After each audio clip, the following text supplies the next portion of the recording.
Old School Lane Casual Chats is brought to you by Old School Lane, producing various content from blogs, videos, and podcasts discussing about movies, TV shows, video games, and everything else in between since 2011. You can check out the podcast on Anchor, Spotify, Google Podcasts, Apple Podcasts, Stitcher, Radio Public, Overcast, Breaker, Pocket Cast, and YouTube. We're associated with Channel Frederator, Manic Expression, The Comic Book Cast, and The Arun Mehta Show. 5 o'clock, get a call to go blading at the skate park down by the mall. But my mom says I gotta prevent hostile aliens from annihilating us all. With the strength of 1,070 men, I guess I really shouldn't complain. Still, I wish I could go for a walk without rusting in the rain. It's enough to fill my brain. So welcome to my life as a teenage robot. The story of my life as a teenage robot. My teenage robot life. Hello, everyone. Welcome to a very special episode of Casual Chats. I am Patricia, and I am here with a slew of very special guests talking about My Life as a Teenage Robot, a 2003 Nickelodeon show. I'm here with a group of people who are just as huge fans of My Life as a Teenage Robot. Most of them actually are even part of the My Life as a Teenage Robot fan project. So for all of you who are here, why don't you guys introduce yourselves? Okay. Yeah, I'll break the ice. I'm Nathan Altenburn. I'm the quote unquote showrunner, director of Rebooted. I animator, and the main guy in charge. All right. Animator, everything basically. The brainiac. Yep. All around cool guy. The person that drives everyone crazy. Yep. Occasionally. I guess I'll go next. My name is Marcus Ramirez. I am the lead writer, and also I help out a bit with the storyboards for the project overall. So a lot of the script writing that kind of gets flowed through us, and we kind of figure it out as we go along to really tell the story that Nathan has wanted to tell, and also to really bring it to kind of the old into the new in a way that would be really accessible for everybody. All right, and who else wants to introduce themselves?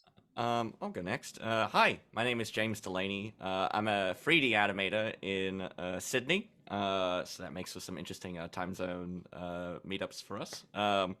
I have been in the industry. Well, I've just started actually, and I love 3D animation, and I love being able to use it to help the project out with whatever little bits of 3D they need.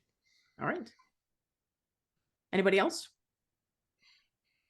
All right, I'll go next. I'm Eric Peters. I've been with the project for about 6.5 years. I've done a little bit of everything from scripts to concept art, a little bit of animation, but I'm mainly a music composer / voice actor. I play a bunch of instruments, including acoustic guitar, electric bass, a little bit of banjo, ukulele, and harmonica.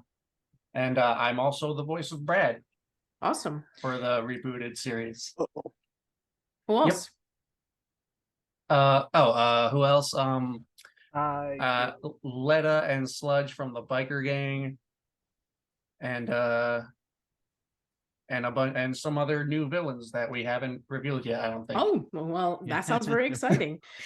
Miguel, why don't you bring your introduction in? Sorry. Hello everybody, I am Miguel Ángel Murillo Calvo. I am a 2D animator from Bolivia, and I really love the show. And when I meet the team to make the reboot, I decided to do my best to make this reality in the future. All right, awesome. Anybody else want to introduce themselves? My name. Sorry, go ahead. I'm sorry. No, you go right on ahead. You go right on ahead. It's all good. My name is Nico Tunes. I am the character designer, concept artist on Rebooted. I've also did a shot in the Reanimated project, which is, by the time this comes out, I think it's going to be out already. I'm not entirely sure, but I'm also working on a comic for the 20th anniversary, and right now as of this recording, I've already uploaded about 8 pages online on Twitter, DeviantArt, Tumblr, and Newgrounds. All right, and Sebastian, go ahead. Hello there. I am Sebastian Brown. I am a music composer primarily for the Rebooted team. I am very lenient towards the cinematic orchestral style, so like John Powell, Hans Zimmer, that kind of cool stuff. So you're gonna get some really heavy emotional tracks up in this reboot. I also do some animatic and animation stuff, and more recently some character concept and design. I helped with one of our newest villain, Zuhanara. And it's a very I absolutely love how she came out and what she represents. Awesome. Who else wants to introduce themselves? So I suppose I'll bite the bullet and go next. My name is Jack Hubert. I'm not involved with this Rebooted project. I'm not sure what it is. I opened a box of tricks. I opened a box of tricks and had this Zoom invite. So here I am. I'm just some random person.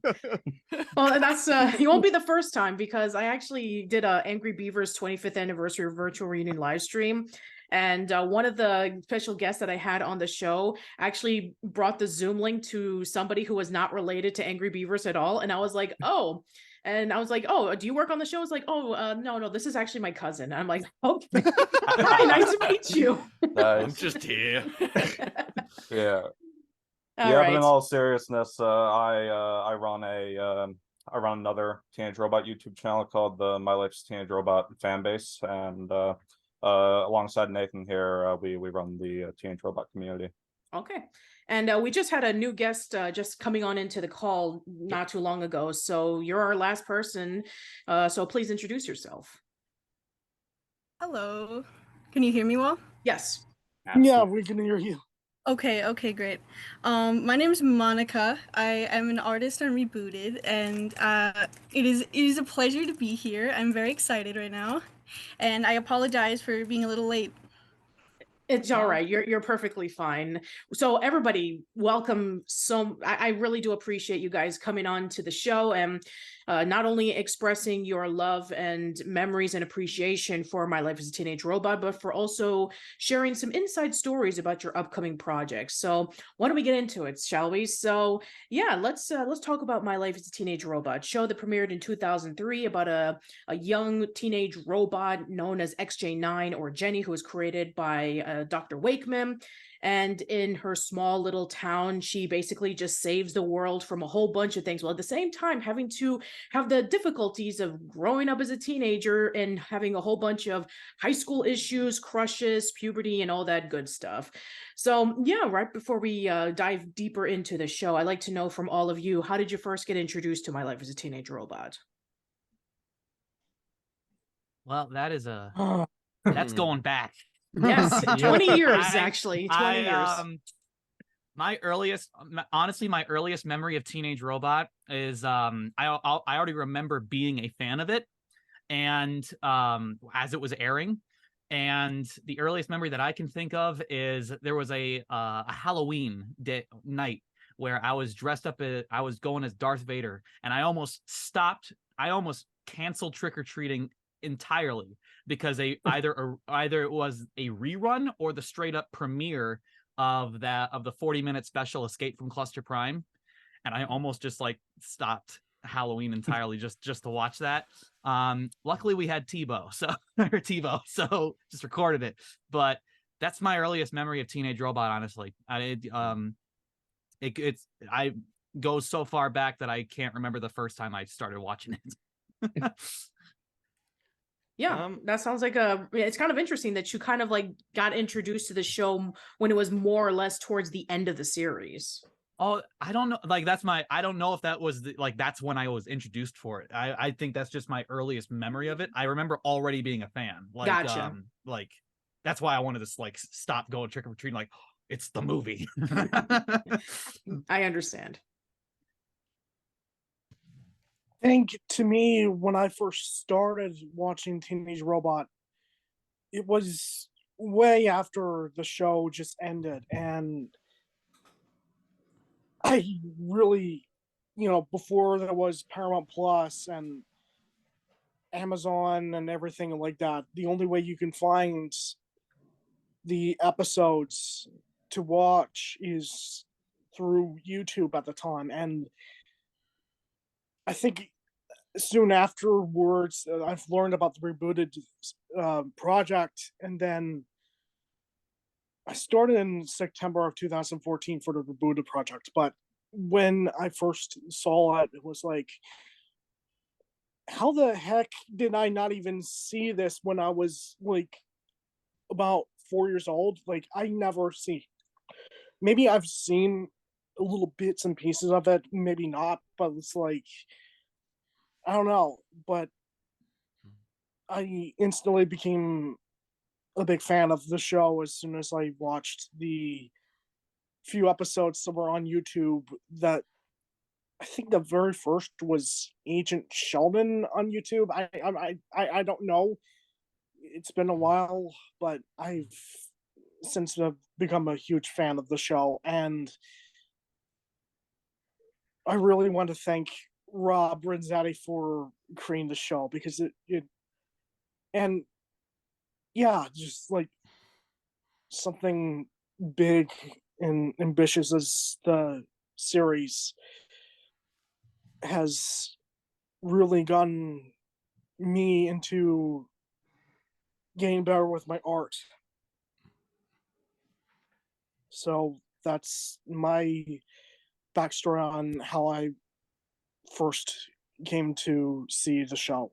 That's great, especially since I think that it would have been over a decade since the show ended and where you got introduced to it. I've said this many times on my podcast in the past that if you missed out on a show, I believe it doesn't really matter when you get into it. I mean, sure, like when you first get into a show that's brand new, it becomes really exciting. You get to talk about something like this with your classmates or whoever's watching it. But yeah, like the 2015 Muppet series or something like that. Yeah. Yeah, exactly.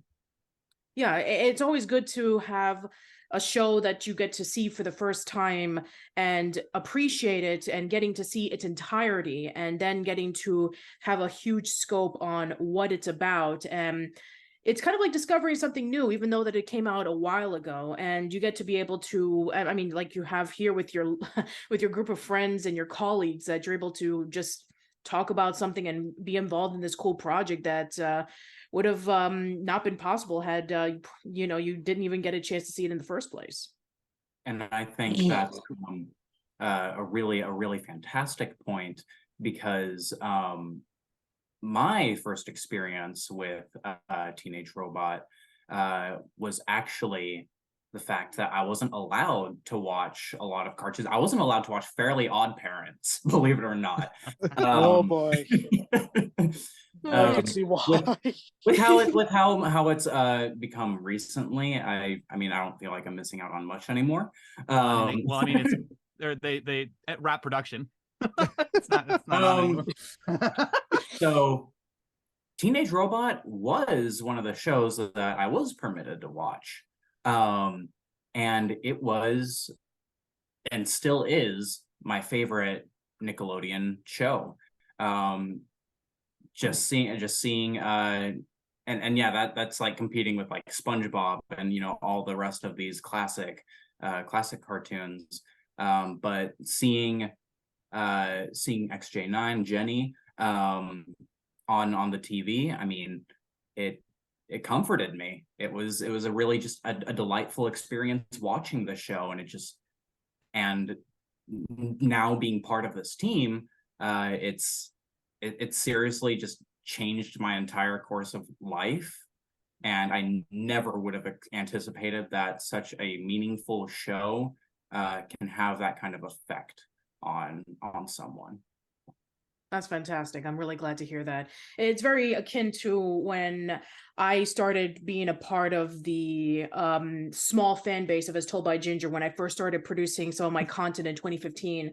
And I was just getting into like people saying, oh, you know, I don't hear a lot of people talking about it. I really appreciate you coming forward and being able to share your experiences with it. And then as time went on, you know, being similar to you guys, you know, talking to the people behind the show and then eventually talking to other people who were huge fans of it. And we did a whole bunch of like meetups and live streams and podcasts together. So yeah, I kind of have similar experience to yours where hadn't it not been for this one show, I probably wouldn't have met any of the people or been a part of any of the stuff that I've been thankful enough to be a part of. And that what means a lot to me.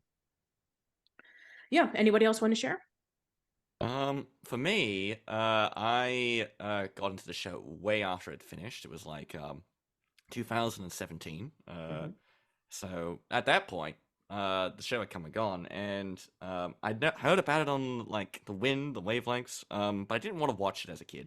I thought it would be too girly. How wrong I was.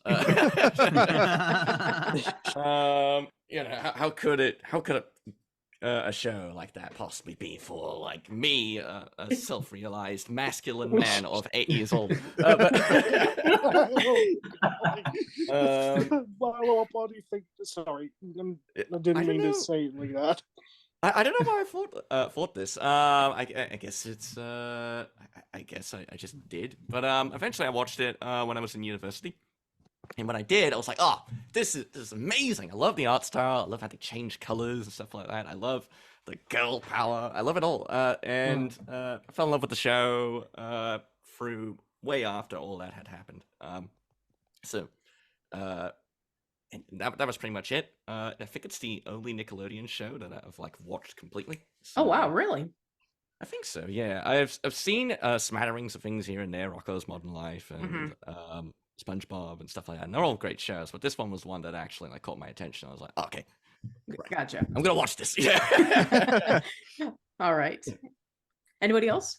I actually have a very similar story to James. I'm one of the youngest people here out of this entire group right now. So I actually like didn't get to view Teenage Robot in its heyday from like 2002 to like 2006, right? I was too busy like watching like Mighty Magisword or something. I don't know. But the first like instance I actually got or found out what Teenage Robot wasn't even from the show. It was from an old copy for a Wii that I had of Nicktoons Attack of the Toy Bots. And she was one of the secret unlockable characters. And I was like, who is this? Why have I never seen this character? And there I am on Nicktoons watching like Planet Sheen. And anytime like I saw like Teenage Robot, I'd be like, let me go to Cartoon Network. Let's see what they have. But like fairly recently, right? Like I actually did get the chance to really sit down. I think like about like same time, like 2018, 2017 to watch like the show. And like I was really like caught by the art style and also just the writing by like how clever and like honestly funny it was without even trying, which is something that's really hard to find in like an animated show where it's like, you know, yeah, we're gonna try and be funny, but it just was very natural. Everything felt very like dynamic. All the characters had really good like chemistry with each other, and that's something that's very hard to find. And like as soon as I noticed that, I was like, oh my, like this is great. Why was I watching Planet Sheen? But just stuff like that. And then it like, you know, later on, I ended up finding out about this project by one of my friends who's actually an animator on this as well. And they were just like, hey, they're looking for screenwriters. And I was like, oh, hey, I know how to do that. Let me send an email in. 3 months later, because Nathan doesn't check his emails. Hey, he's very busy on when he doesn't know it. He is. He's a very busy bloke. But 3 months later, I got a DM over Discord. It was just like, hey, would you like to join the Rebooted project? And it was this big document where it was like intimidating. And then as soon as I joined, I was like, oh my God, this is like home pretty much. Like they love doing what they're doing here. And it's like, it's really inspiring to just see as somebody who's like, you know, I'm on the outskirts of it. I'm not like the crazy animator people who do cleanup and compositing and anything like that. But it really is just amazing to see all these talented people get to work and do something that they love. Yeah, that's Mm. fantastic, especially since I'm sure that being a part of this project, you get to like be fully yourself. You get to be able to Mhm. show off your skills and being able to, talk about things that you guys enjoy. And I think that having this community is a great thing because you can be able to not only just work, but also to have fun with each other, to mingle, to at the same time create so that you can be able to put together a passion project that you all enjoy. Yeah, for sure. Like, I don't think anybody on the project just does one thing. Like, everybody has like at least 2 or 3 bits that they contribute to the entire thing. And it's like, everybody's trying and they want to push to make the best possible product that they can for people to really enjoy. Mhm. All right. Anybody else want to share? All right, I'll share real quick. I'm one of the older people in the group, and my experience with Teenage Robot goes all the way back to 1999. I vaguely remember seeing the pilot on Oh Yeah Cartoons when I was like 4, and then when it got picked up as a series in 2003, I was watching it like all the way through 2004. It was my favorite show at the time. I was really drawn to the art style. And then like over a decade later in 2015 when I started getting into animation as like a hobby, I like stumbled upon the show again, and I think it was on Hulu at the time, and I just got hit with this blast of nostalgia, and I ended up watching through the whole series again. And yeah, and then I joined this project. Awesome. And anybody else? I want to share. Well, for me, the show was something I grew up with, and well, I didn't have cable or any way to watch the show continuously. But the character didn't leave my head. I think the scene was so iconic, and I used to draw her in my notebook very often. I could say I didn't know much about Jenny, but I really liked the what I see in the cartoon. Well, after that, I decided to look for the episodes. Um, it's a show I treasure with me because it was like discovering my muse of the time.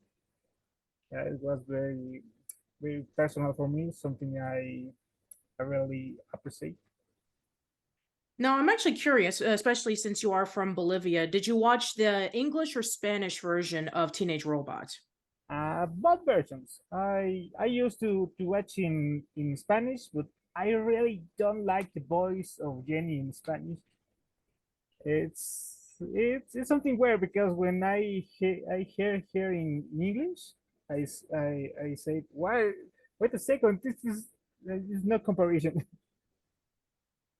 Okay, I just thought that that was really interesting because I'm sure that there's I always thought that the interpretations of the characters would be different depending on what language it is, but okay, that's actually pretty interesting. All right, so yeah, if anybody else want to share their story, go for it. I suppose I may be the last one. No, Monica's still here. Yeah, Monica still hasn't gone yet. Yeah. Sorry, Monica, for stealing your spotlight there. I grew up in rural Canada, so I also didn't have access to straightforward Nickelodeon.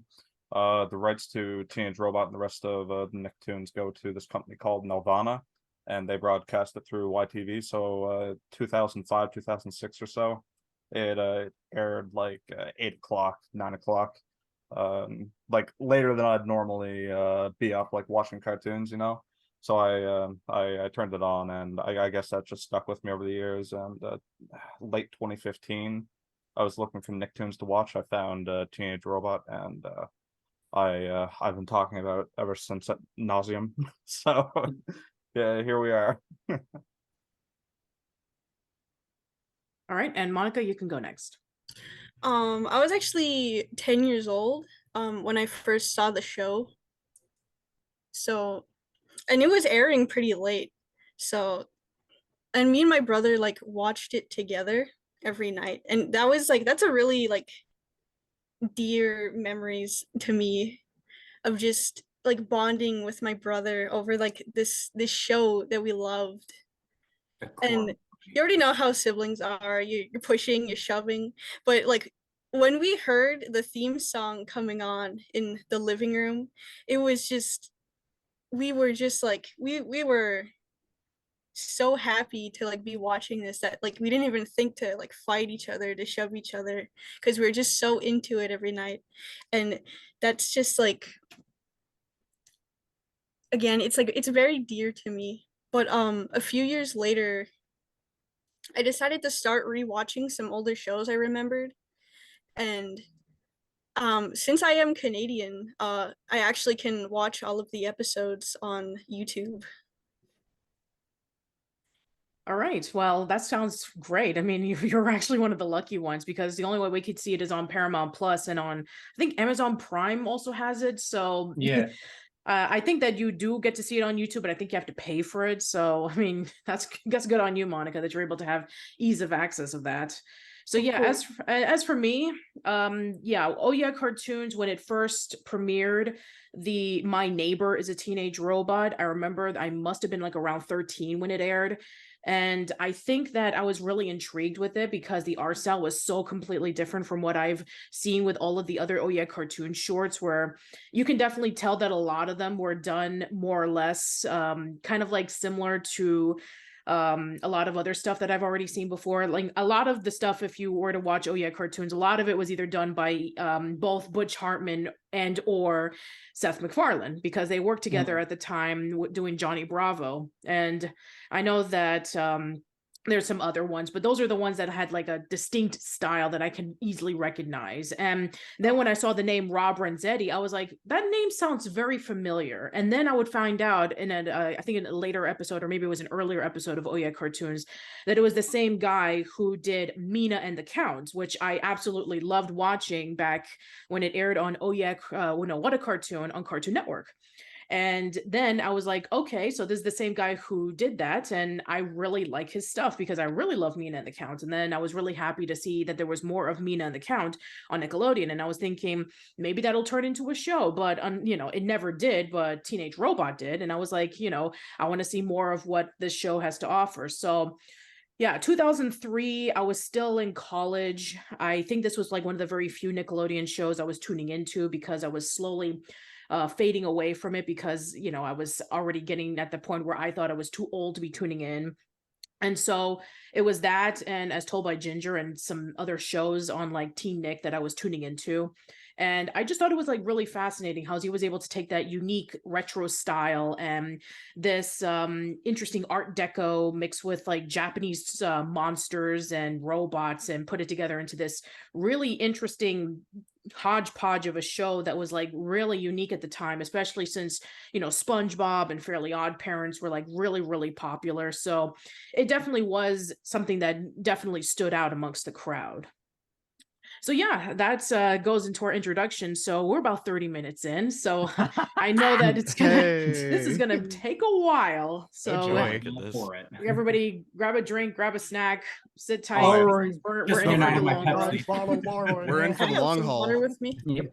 All right, so let's go into some of the stuff with my life as a teenage robot. So like I always do, if you guys have tuned into my podcast, I always like to talk about characters, episodes, scenarios, moments, anything that is your favorite. So I like to ask for all of you, name your favorite character or your favorite characters, favorite episode or favorite episodes, or favorite moments. So yeah, why don't you guys get started? Floor is open. I vote Nathan goes first. Yep.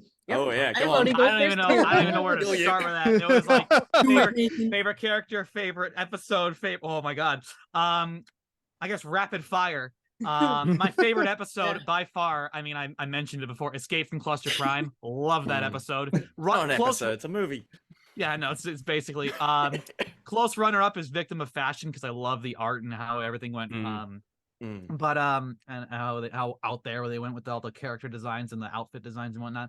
I mean, easy answer for favorite character is Jenny. So I guess to go with a heart with a more a more nuanced answer. I have a well, Kilgore is always a fun one, and then Vexus always it's always going to be a fun party when Vexus has arrived.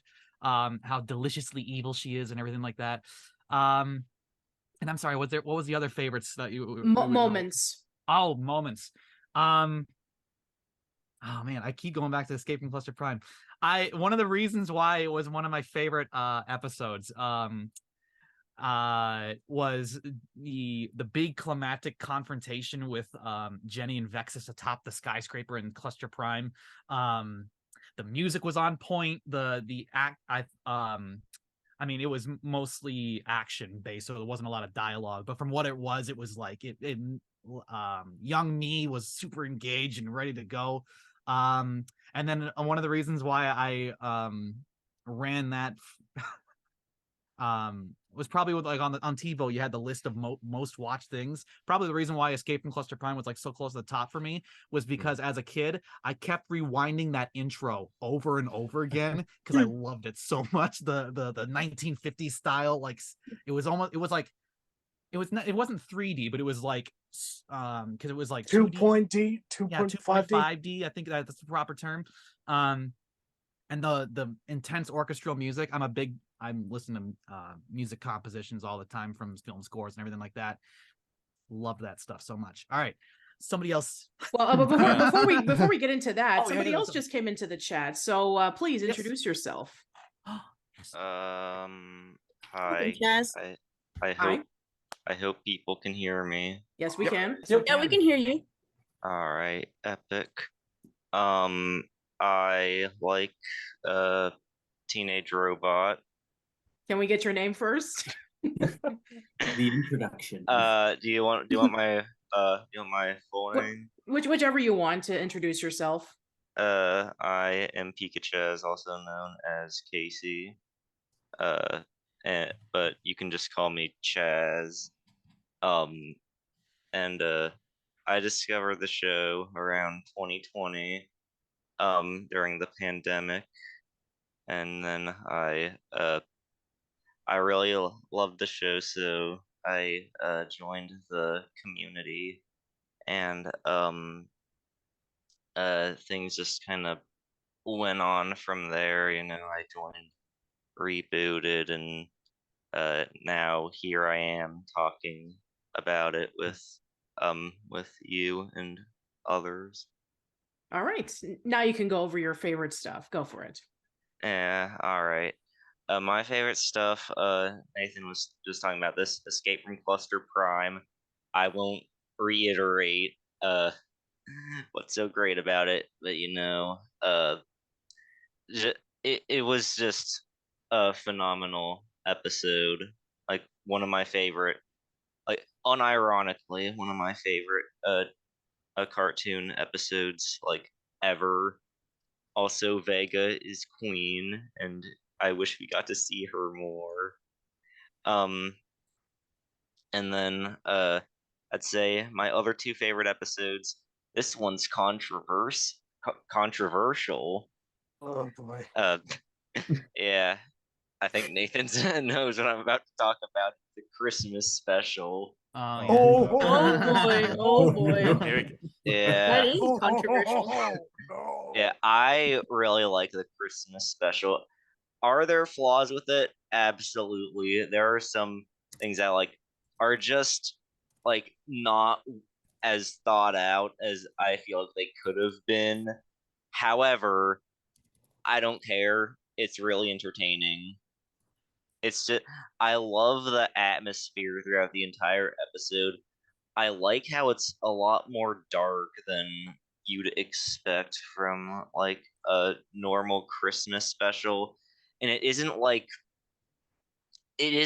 completely unfair either, because everything turns out well in the end. It's not oh, Jenny's just being tortured throughout. I guess she is driven out of Tremerton, which is kind of unfortunate, but considering everything that happened and she couldn't remember everything, it wasn't the worst thing ever. It was more so like what you'd expect. And I like how after everything, Sheldon was the only one who believed her, which I thought was one of his best moments. And overall, I just think it was uh it was just entertaining. I can understand why some people don't like it, but I it will always be one of my personal favorites. All right. Do you have any favorite characters? My favorite characters, let's see. Jenny is an awesome protagonist. Brad is the awesome kind of, I guess the best way to describe him, I don't know if I'd call him a sidekick character, but like he's like the guy who's like always in on the adventures, you know. He's just the cool guy who's also kind of a dork. Like a deuteragonist or something like that. I forget what the term is. I don't. Yeah. I think that's it. Tuck, Tuck is kind of a mixed bag, you know. Sometimes he's he's like he's kind of a brat sometimes, but he has his moments, and when he has his moments, they're amazing moments. And then of course there's Sheldon, the epic loser character of the show. Oh. Nora's also awesome, and again, Vega. I really love Vega. She's one of my favorite characters, and also this is not related to how much I love her at all, but I've always had, like, I guess kind of a headcanon where she's a lesbian because the color scheme and just how she was written in Cluster Prime. Anyways, I apologize for getting into that. I just which of those characters was your favorite?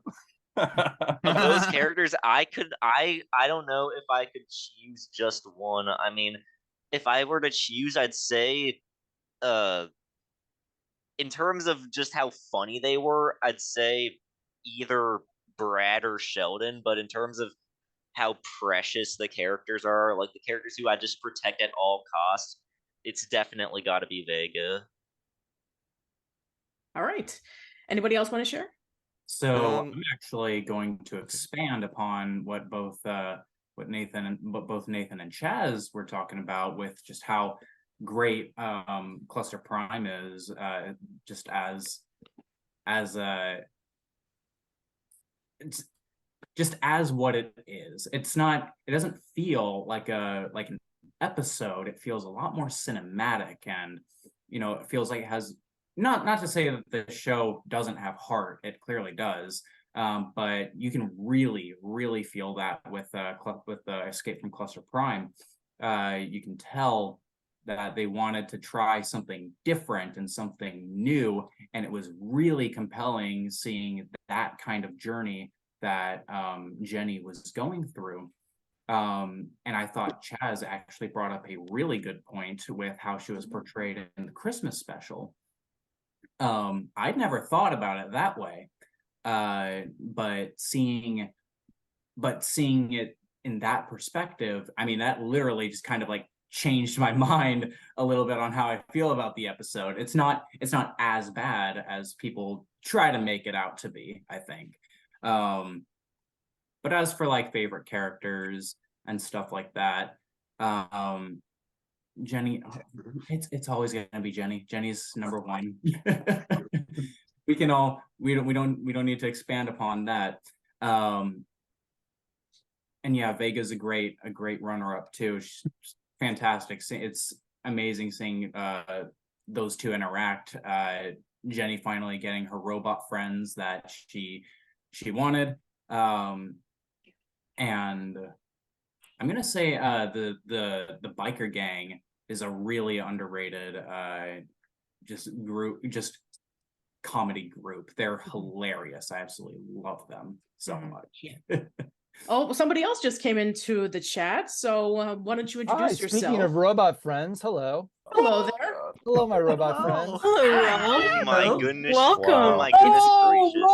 It's Robin Steady. It's everyone. Robin Zeddy. It's Is everybody the on big the screen? R How many himself. how many people are in this chat? I have a box of looks like 12. Am I 12, seeing yes. everybody? Yes. Yeah. Okay, That's good. about right. So I don't have to mess around with Zoom and make sure the squares get smaller or anything like that. No, you're perfectly I fine. can see So- myself. I can see everybody else. Hi. Well, is someone sketching? Is that what you're holding up there? Is that Nick? I have to Very, remember, very nice. find everybody's names now. Very Yes. nice. Very nice sketch. Mm. Hi, everybody. Thanks for inviting me to this. Absolutely. Thank Yeah, you thanks for for coming on coming. by. Well, I don't Awesome wanna that do- you could arrive. Sure. Yeah. I don't want to derail anything. I don't know what. No, you no, guys- please. You're perfectly fine. We're just so- talking about your show. Yeah, like, you know. how terrible it It's is. it's pretty chill. Stuff. Moments and everything. Yeah, and Yeah. we were just talking about when you're gonna reboot Mina and the Count. You know, just Oh that yeah. Wow. Guys, got anybody running a network right now? Any of you guys got a TV network you want to put? I'll No, get on no. it. We'll get on it. We'll get on it. Hey Nathan, where's the budget? Nathan. Mark. Where's my money, Okay, Nathan? it's right here, guys. I have let's see, 5 cents, 10 cents, well, 15 cents. I think That's they'll about do. right. I'll Yeah, take yeah. it. Oh my 2 cents, a piece of lint, and a paper clip. Nice. Is that what the animated I team Paper paid? clip. The have, paper um, clip is important. I have some money going towards my college fund that we could use. Oh no! No, don't do it. Don't do it. Could I Without say? knowing Could you I guys say? too well, I want to make sure nobody's serious about those kind of offers. No. But no, listen, I just want to thank you, Rob, for coming on to the podcast. I really do appreciate you taking the time and for you to share your experiences with not only creating the show, but also seeing the fan base that was able to culminate because of said show. Well, thank you for once again. Thank you for inviting me. Thank you for still being fans of the show, almost 20 years after it premiered. I don't know. Some of you must have been about 1 year old when it premiered. I don't know. I've been looking around. I was I'm a actually terrible judge of 4 when ages. So No, actually I 4 was when it came out. I was 20. you were 20. Wow. All right. I was I'm- negative I'm not 3. looking people to reveal their ages. Actually, No, I'll throw out some. I'll Joke, throw out but- some interesting trivia.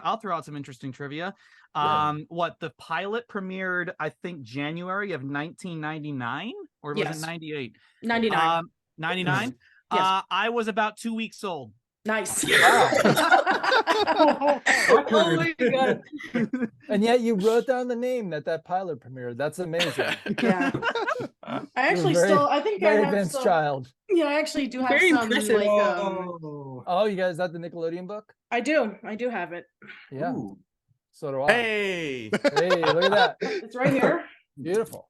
For those who don't know, this is the Not Just Cartoons Nicktoons book, written and all put together by animation historian Jerry Beck. And so, yeah, these are all the pictures right here of all the concept art, character designs of the show. Oh wow. Oh. Got That's some good stuff. excerpts from yourself and from everybody who was involved in it. So I'm just going to read off what it says here. Uh-oh. Yours, I'm just going to read off some of the ones that you said. So it says right Okay. here, what Good, made you can remind me. what made Teenage Robot truly different was the way that it looked. Alex Kerwin and my designers gave the show what we call a future deco look, which meant they brought 1930s influences to the designs. So, and we used art deco influences for the architecture and the props, and we tried to get deco posters in all the backgrounds. We made a great looking and very different world. It's very sophisticated, but not too sophisticated for kids. We try to translate that same look into Nora and Brad, and to a lesser extent, Tuck, when talking about the old Astro Boy cartoons from the 60s. And also including Jenny too, who is a robot and who has no reason at all to have 2 ponytails stuck up into her head. We gave her a reason by making them all into jets. Originally, the ponytails were supposed to give her a kind of Mickey Mouse silhouette. In fact, we often mistakenly call them ears. And one more thing I just want to read. Kids could walk through our demolished city and then into the flying saucer and see the aliens. We had an elaborate diorama with Jenny being attacked and electrocuted by aliens, and we built a life-size replica of Queen Vexus with light effects. We had Eartha Kitt, who voiced the characters, record some cackling with our replica. So, yeah. Yeah, that was our Halloween decoration. It's a little bit strange out of context, but yeah. I remember the last seeing quotes that about on our the Halloween. Roblog. Yeah. Yeah. No, I mean, Kerwin as in all things, was kind of the inspirational lead for our Halloween. He was a huge Halloween fanatic. In fact, he still does huge decorations on his own house every year. But yeah, during the Teenage Robot phase years, I'm trying to think if we did it every Halloween. It was also, there was a huge competition within Nickelodeon. All the crews were trying to outdo each other. So the first year we were in our permanent space at Nickelodeon, because the show started off, we were in a different space. In fact, we weren't even officially a Nickelodeon show at first, because I insisted that we be a union show. And when we first started, Nickelodeon was not union. And one of the conditions I had of doing the show was that I was only going to do it if we could be a union show. And so we were like set up separately through Fred Seibert, like set up a shell company, and we were a union signatory, and we were all getting union benefits. And then very soon after that, Nickelodeon went union. So we were able to move into the Nickelodeon building. So I think for that first Halloween, when we were officially working, we weren't there yet. But then the next year, when we were in our final Nickelodeon space, we realized this is a huge competition. We got really slow off the slow start. And we did, I say we, meaning everybody but me. Like Alex spearheaded this. He corralled everybody. I turned a blind eye to all the work that wasn't being done for about a month. And he did like this amazing ghost ship in the cubicles that were actually right outside my office. I had the corner office, and my two color stylists were right outside there, and we transformed their cubicle into like this ghost ship and stuff with light effects and thunder and all that, in a skeleton at the wheel of the ship. And it was just basically the prow of the ship. But so that was like totally, there was no Teenage Robot connection to that. But then the second and third year we did like Teenage Robot themed things, and that's where you're talking about the UFO we had. We did 1 year where we did like a UFO landing on a farm, and we actually did like fake interview videos with me among others. I was in a giant cowboy hat acting like I was a farmer that the UFO had crashed on my land. And we had that plane on a monitor while all the kids were walking through. The problem with that year was all the hay that we brought in actual hay. It started to mildew and mold. And like we Nice. we gotta get this stuff out of here before we make our crew sick, like with mold in their lungs. And so we had to like emergency get it out of there as quick as we could. And then we did also do like we did a diorama where Jenny was on a you guys have probably seen the pictures, but she's like being experimented on by Vexus and the aliens, like basically like an alien abduction. And that's where the giant Vexus figure, which is deconstructed in my garage. I still have it. I still have some of the bugs. I still have Jenny, but they're all kind of in pieces. I'm hoping someday Alex and I will get together and put it all back together again. But we haven't done it as of yet. But maybe for the 30th anniversary, who knows? it could be a potential. That's 10 years Halloween away. decoration. No, I know. I don't know if it'll ever happen. But I've yet to get rid of them. For a while, I had some when the show closed down and Nickelodeon kicked us out. I went to other studios and whatever. And for a while, I had a couple of the bugs, the cluster bugs, just like up suspended from my ceiling in my office and stuff. But it became a little bit too much of a hassle to move them from office to office because I've moved a lot of places since Teenage Robot ended. Oh, of course. Yeah. I mean, this whole podcast space alone has been moved at least 4 or 5 times in the 10 years that I've been doing my stuff. So I relate to that. Yeah, so I want to have opportunity to ask some questions. So I remember that you tweeted about this many years ago, and this was kind of like a catalyst for a video that I was doing where I was talking about the significance of including story-driven portions and character development in animated shows. And you were mentioning about Misty, one of the characters that was featured in the second season. And you answered a question from one of your followers saying about like, was there going to be something more to Misty? And then you were saying that we wanted to include more stuff with her, but all this story development and stuff was frowned upon back then. And so we didn't push it any further. So yeah, I mean, I always thought that was very fascinating. And I was just thinking to myself, were there any other ideas that you wanted to include into Teenage Robot, but were never able to do because of said, constraints and all the, the stuff that probably was limiting you to what you wanted to do in the first place? I mean, the short answer is yes. The long answer is we didn't think about that stuff too much because we knew we couldn't get away with it. If I were doing Teenage Robot today as an animated show, it would be completely different. It would be like, I mean, Buffy was kind of my inspiration. Buffy the Vampire Slayer, the TV show, back when we were making the show, was a huge influence on it. Because you kind of had this reluctant superhero, and because you like had these, I would have done like, I would have loved to do season long arcs where you still have like episodes that have a beginning, middle, and end within themselves. And some of them are just like that. Some of them have like a little hint of the bigger story. And then some of the stories are just like concerned with the big overarching story that's going to be the story for the season. That's how I would do the show if I were doing it today. I love that. And I think it's the genre that I was trying to pursue would be appropriate for it. Back then, we pretty much had to just make cartoons that could be, anybody could jump into the series on any episode and understand what's going on and not feel like they were lost and get turned off because of it. But within that, I tried to like seed little bits of things like, so, that like when Misty first shows up, she's one kind of character. And when she shows up in subsequent episodes, she starts to change.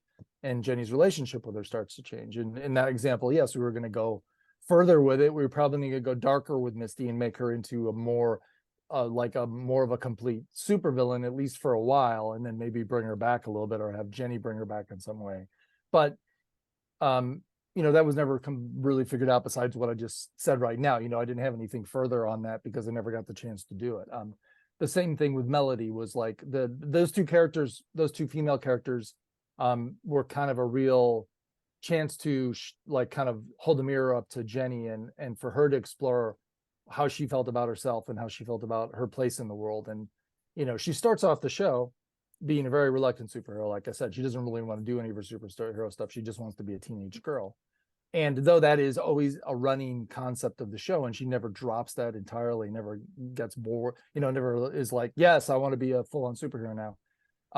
Throughout the series, she comes to grips with that. Like, does she really, really feel so completely that way? And if she were to be honest, she'd answer no. And then we explored that the most in like Escape from Cluster Prime, where she has the opportunity to melt into a world where everybody is like her. Everybody else is a robot. She can finally fit in, right? Which has been her goal this whole time. And instead of that, she finds herself putting on a cape and putting on a costume and becoming a superhero again and helping out the other robots around her. So that was kind of like probably if I were doing things that would be probably closer to the end of the whole series if I were to do it today again, because that is kind of her bigger story arc, is like what her embracing what she really is and who she really is.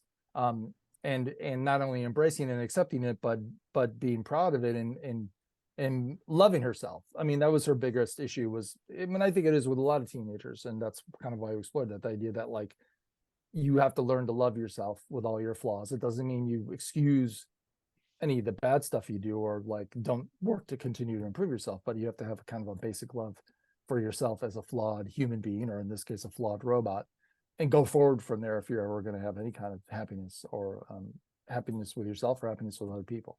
Yeah.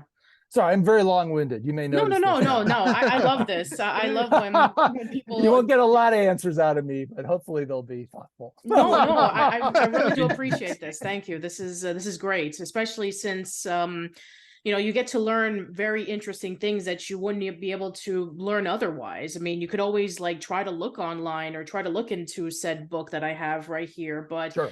Getting firsthand experience with talking to the person himself, it always fascinates me, so thank you. Well, I'm happy to fascinate you.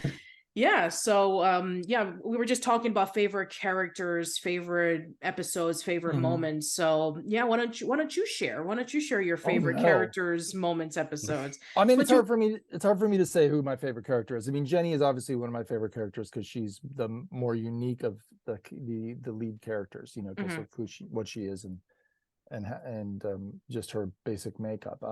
But I have a lot of favorites. I was mentioning this the other day. Someone else asked me this question.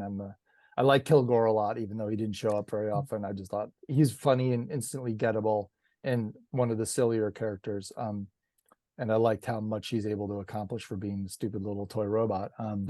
So I really loved him. The darker character, the raggedy android suit, which I'd hope to do more with. I like that character a lot because we were able to kind of get a little bit of a horror vibe into the show with the second Raggedy Android episode.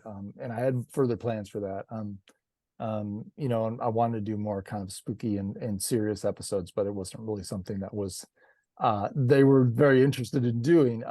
I love horror, and you know, and I wanted to kind of try and get a little bit of that vibe in the show, but it was a little bit hard. Kind of squeezed it in around the edges, but so I really enjoyed that kind of darker character. I always loved Vexus, loved working with Eartha Kitt. She was a real pleasure to work with. She was really funny. Most times I would just record her over the phone because she was in New York. So she would be in a studio in New York and I'd be listening on the phone. And she knew when I wasn't happy. Like I felt bad if I gave her a lot of takes to do, like on a line or whatever, because she wasn't getting it. And it's at some points I would be like, okay, yeah, I think we got it. We can move on. She's like, no, we can't. You're not happy. And she would stop me until, you know, until we got it to a place I was satisfied with. And I actually did get to meet her once. I traveled to New York once and we recorded with her in person once. And that was a lot of fun. I'm not much of, I tend to shy away from meeting celebrities. Like if I coincidentally run into somebody, I don't run up to them and try and have an interaction with them. I kind of feel like they want to be left alone and I feel weird about it. But I love that I had at least a little bit of a personal relationship with Eartha Kitt because she was, I loved her in the old 60s Batman series, which was a huge series for me as a kid. I loved it. So getting to work with her was a real thrill. So Vexus was always one of my favorite characters. And I think someone who is Sebastian, is that your name, where you were talking about the space bikers? That's right. They were really supposed to be a one-off set of characters. They were supposed to be in the Return of Raggedy Android episode. They were just kind of supposed to be throwaways, but I'm trying to think who did that board. Can't remember who did the storyboard, but anyways, they came so alive in the board and they were so much fun and they were so instantly gettable that as a villain, like you could just use them and have them show up and you didn't have to really explain anything about them. You really got what they were right away. So that they became returning villains kind of against, you know, on their own. They barged their way into that episode and they kind of barged their way into the series after that. We kept bringing them back because I fell in love with them and thought they were so useful and so different in terms of what they wanted and what they were after. They were basically after a good time, and usually their good time meant it was a bad time for everybody around them. So they were a lot of fun. They were a lot of fun to work with. So those are some of my favorites. Awesome. Yeah. So I think that if anybody else wants to share favorite characters or episodes or moments, you're more than welcome to. I was thinking of sharing my favorite episode was The Enclosure of Doom. Because it had Kilgore and because it was such a little bit contained episode. It was like what was happening, and I felt it was very different to like how the rest of the series had been up until this point. I felt like I was watching like a movie. What was it? That movie where everything's going backwards and the guy's trying to remember things. Is it like Groundhog Day or something? Not Tenet. It's the one with the photos. Inception? Oh, Memento. Memento. There we go. Yeah, had that. Had a very Memento vibe, and I was like, "Oh, this is great." Memento with Kilgore. Do not trust his lies. Do not trust his lies. And it's written on his tag. Yeah, it's on the backside. Yeah, right. I just thought that was a very interesting, well-contained little episode. So that was my favorite bit. Well, thank you. A bit of trivia. I saw Memento after I just got back from Japan. Believe it or not, we didn't want to fall asleep in the middle of the afternoon, so we went to go see a movie, and we decided to see Memento. That was a really bad movie to pick when you're very, very, very jet lagged. Yeah, but I still enjoyed it. I thought I mostly followed it. I don't know how. Maybe it was in this weird high headspace. Like maybe I was on a different plane of consciousness because I hadn't slept. But it was a weird movie to choose, but we did choose that movie right off the flight from Japan. I like that. I like that episode too. I loved having Kilgore and Armageddroid in one episode together, even though that's revealed at the end that Armageddroid's there. It's great. The biggest and the smallest of the robots in the show. Yeah, All together. and all coming together. In terms of characters, my favorite character was Nora. I know I'm Mine being a bit too. different here, and admittedly, yes, Jenny is my favorite. But I want to talk about Nora for a bit because I always was fascinated by this person who had created a teenage robot, and I was just like, why? Why did you do that? You could have made anything else, but you decided to make a teenager. So, like, what's happening here? Are you missing something? Is there a hole in your life you're trying to fulfill? And there was actually a part of me that was actually a little bit upset that we didn't delve more into that aspect of Nora, like why she made essentially all these essentially became a mother figure for all of these characters, and I was like, why have you done this, Nora? Like, what's happening here? So I always was a little bit like, there's a missed opportunity here. If I was going to make an episode or something, I'd do something about that. So, yeah. I mean, if it was, I mean, I had an interesting theory about this where if you guys weren't inspired by Astro Boy, I always thought that, very similar to how the Doctor created Astro Boy because his son had passed away and is basically like a robot version of him. I always thought that maybe it's kind of like Nora created Jenny to be a replacement for her daughter, maybe because maybe she passed on, or maybe maybe she was estranged, or maybe she never had children and maybe she wanted to have a part of, something that she can be able to raise to kind of like make up for it. So, I mean, that's what I always interpreted it as, but I could be completely wrong in this.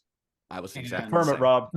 Confirm it. Do you want me to give you the answer, Confirm it now. or would you like to keep speculating for another Wait, 20 years? You're welcome to. Nathan, we're gonna have to rewrite the entire thing if we're horribly wrong. I know, Oh no! It's like, oh no! Oh, God. Activate our episode. I mean, look, activation you day. guys can write whatever you like. That's your I wanted to fans. You can do yourself. It's our prerogative. Thank you. What, someone said I want to mention something. Go ahead. Oh yeah, I wanted to mention that that a few people have pointed out a really interesting theory about how whenever, I mean, there's like some clip, some like flashback clip of Nora whenever she was younger. She had red hair, and people made the connection that Raggedy Android had red hair too. So there's like that sort of again, motherly connection that like it's like secret desire, this whole mystery thing. And that would be interesting to hear about too.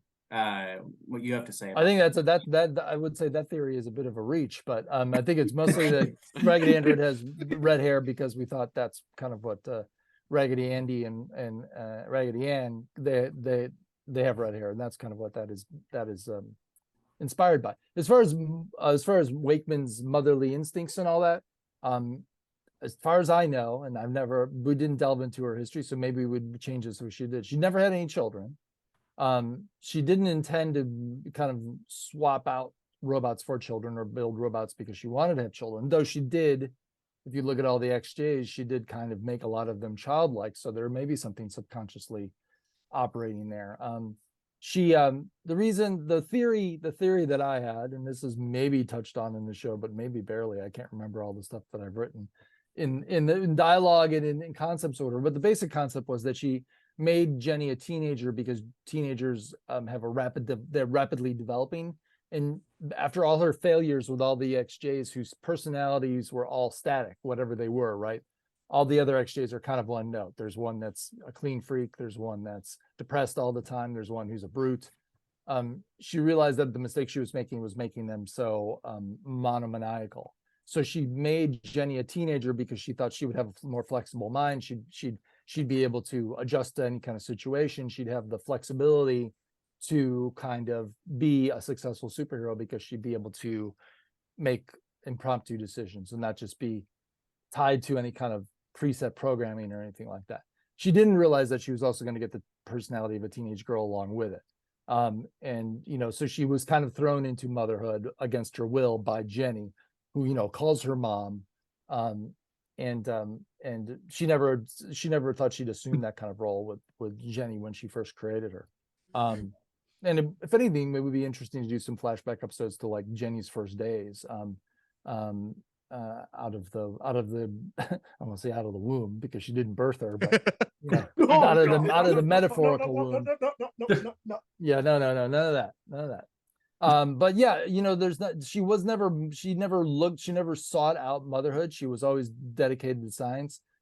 She's always been a defender of the earth. And in fact, there was, in Escape from Cluster Prime, she puts on an old Skyway Patrol uniform because she was a member of Skyway, which, we revealed in the Armageddroid episode.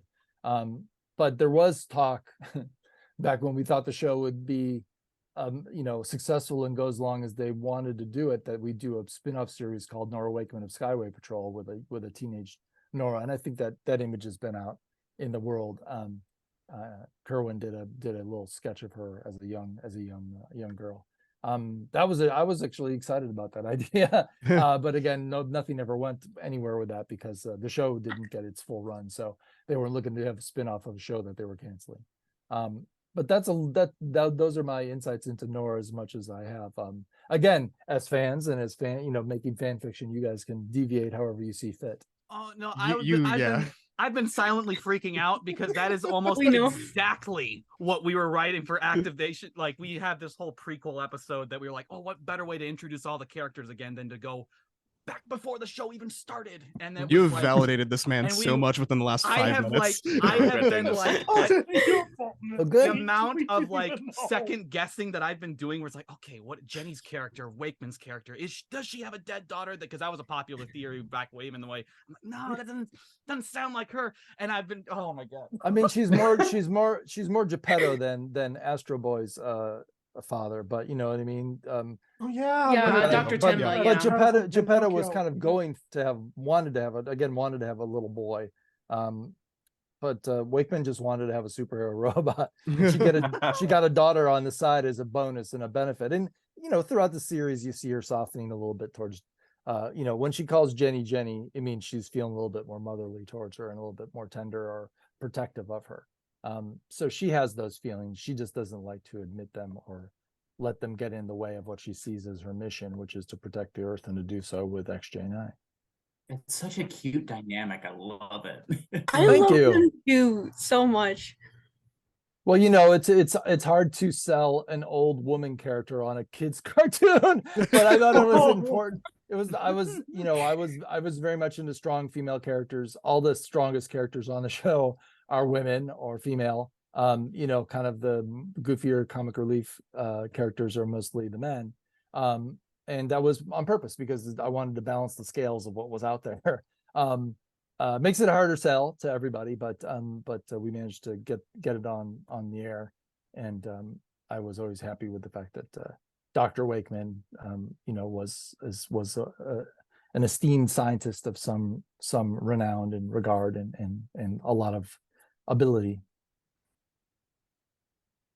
Even so to this day, you in Nickelodeon, you don't see a lot of female characters. I mean, there's only been like a handful of them in the over 50 Nicktoons that we've had.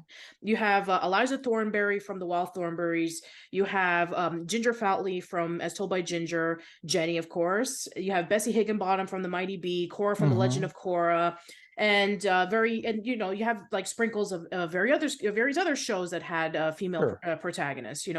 It's Pony, the Casagrandes, and various others. But yeah, I mean, even still to this day, we're getting a lot more of it now compared to like 10, 20 years ago, where we get to see a lot more female characters being the main protagonists of their respected show. But I'm sure that, for you, Rob, I'm sure that was probably a hard thing to sell, especially since, again, I was reading through like various articles and, various reports from people saying that it was hard to pitch a show featuring female characters and female protagonists because boys would watch a show about girls. No, it was girls would watch a show about boys, but boys wouldn't watch a show about girls. So, I mean, that's the theory anyways. And I don't know how much actual proof there is behind that, but that is the excuse. And that's what they always say. Yeah. And there's a lot of good executives out there. So what I'm about to say does not apply to them, but like a lot of executives are lazy and they're also in fear for their job.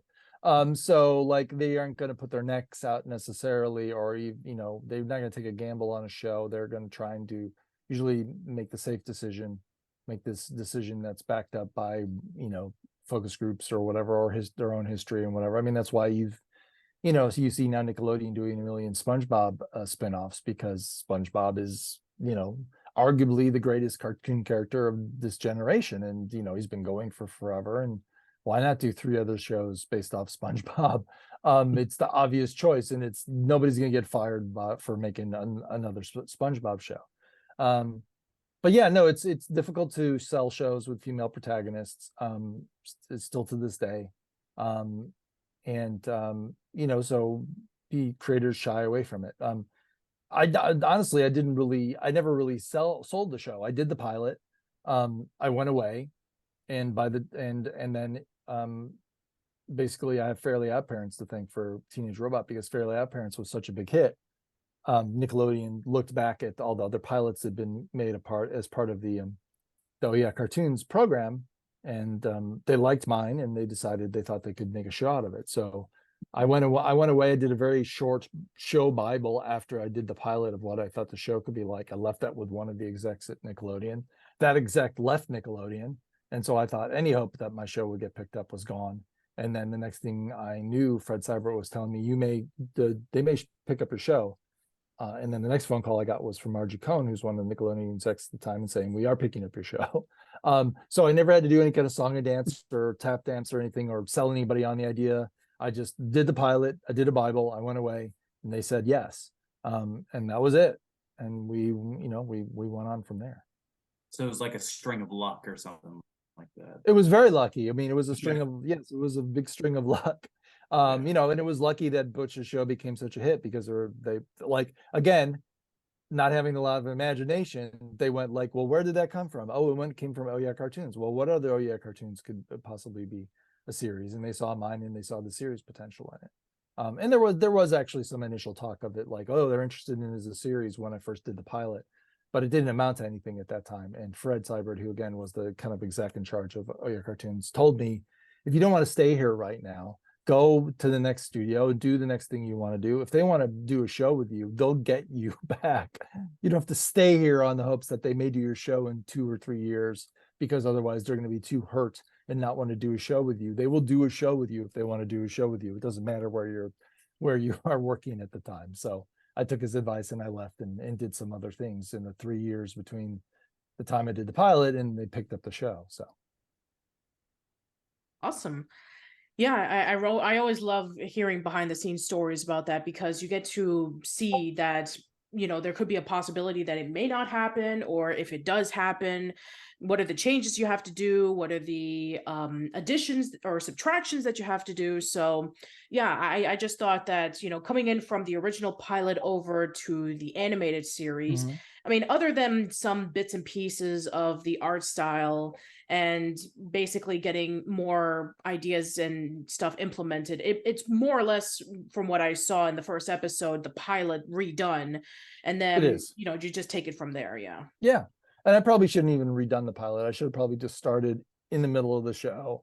The pilot was fine, and I'm you know, it's a fine episode, but it was kind of unnecessary. I probably could have just started in the middle of the show and had everything set up. But yeah, no, they didn't give us a lot of, didn't say like, we're picking up your show if you do this, or we're picking up your show if you do that. They basically said you're picked up, and they gave us only like a few episodes to start. I think we were supposed to only have 10 episodes for that first season, and my agent basically pushed them to negotiate to get a full 13 episode season, which was a season at the time, 13 and a half hours.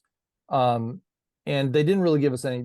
After we did the first season, they focus tested it, and based on what the kids said, they said like, well, these are the things that these are the criticisms basically that we're extracting from the focus groups, whether they were actually from the kids or whether they just used that as an excuse for their own criticisms. But the criticisms I thought were valid, and we had to like do a pitch document for the second season where we said like, here's our strategy, here's what the kids said, here's the lessons out of it, here's the things we're going to change about the show going forward. And like, we had to do this document and then not even present it to him, just hand it into him. I didn't talk. Again, I think I might have had one small discussion with a couple of execs about it, but I really didn't do a presentation. I just kind of handed this document in, and then they said, yeah, we're picking you up for a second series, you know, and let's show us some episodes that do what you're talking about. So one of those things was like to give Brad more to do. So we did the Last Action Zero was like one of the first episodes we did for second season, where we kind of pushed the idea that like he also wanted to be a superhero in some way, and he wanted to have, he had his own drive, and he had his own desire to help out in a more substantial way. I don't remember any of the other really criticisms and things we had to do, but that one always stuck in my mind because we very deliberately designed that episode to kind of set that up and move that forward. Yeah. Speaking of episodes, yes. Anybody else want to share favorite episodes and moments? I forgot we were still doing this. Yeah. We got a big again, I didn't mean to derail things. No, it's okay. I gotta go away soon and have dinner, or my wife's gonna pound down the door. But No we'll stay with you guys a little bit longer. It's okay. Okay. No problem. Real quick, while you're still here, I felt so validated when you were talking about Kilgore, because Kilgore's always been one of my favorites. Like that was one of the things coming into this project where I was just like, if there's no Kilgore episode, I'm not doing it. I don't want to be involved. Oh, lucky for you, the Teenage Robot Rebooted is doing a Kilgore episode. Luckily, we love Kilgore here as a collective. He's great. Thank goodness. A lot of like Gremlin vibes, if anything. Exactly. For sure. He's the most relatable, you know what I mean? For sure. Again, like your the first Kilgore episode was done by a guy named Dave Thomas, who's a well-known board artist, worked with Jorge Gutierrez on his Netflix show, and worked with Craig and I on Kid Cosmic, was one of our directors. Really, really super talented guy. Tried for a really long time to get a show of his own. It never hasn't happened for him yet. He's out. I think he's probably still out there trying, but he's been at the top tier for a really long time and was really good. And he was working on Jorge's show, I think. Or something else that he might have been on Fairly Odd Parents at that point. He was on another show and he had enough time to do a freelance board, so we gave him the first Kilgore episode, and he really brought that thing alive because all our episodes were outline driven, which is basically we give the board artist like a concept. We didn't write scripts on Teenage Robot, so the board pitch was always like a nail biter for me because some boards turned out great and some boards turned out really crappy, and when they turned out crappy, I had to fix them. But Kilgore, I don't think I made any changes to that board at all. Dave Thomas just hit it out of the park and delivered a great character for us to use. And again, I wish I'd had a chance to do more with Kilgore, but in that mythical fourth season, we would have certainly brought him back again, at least once, if not more. Thank you. He was someone. He was a character that grew on us very quickly. We enjoyed him, and I did enjoy what we did with him in Enclosure of Doom. Kind of giving him a different shade to his character, and he is actually successfully devious. He's a pretty good villain actually. Yeah. After all. He really By that point, he's very, very clever in terms of how he manages to do all this. Mm-hmm. I think. Well, and then in Enclosure of Doom, we don't have to show how he did any of it since it's all done in flashback. We're just like, he brought he brought Armageddon back to life somehow. Yeah, he did it. He did it. And I think that's what makes him a fantastic villain. That's what makes him so great. Yeah. Yep. He just does things without any explanation. There you go. Yeah. If I could say my Yeah, go episode for of it. the Yeah. show. I've had the privilege to speak with some of the crew members on Teenage Robot, Jill Freemark, Heather Martinez, John Fountain, and Alex Kerwin for a 2.5-hour interview on my YouTube channel. Yeah, and one of the things that they kept on mentioning is how Teenage Robot was a board-driven show. Like you would write the show around the storyboards they would make. Like you would give them a synopsis, and they would create based off of that. And the episode that comes to mind, the one that Alex brought up, was Victim of Fashion, which is just such a masterful episode from like a artistic point of view.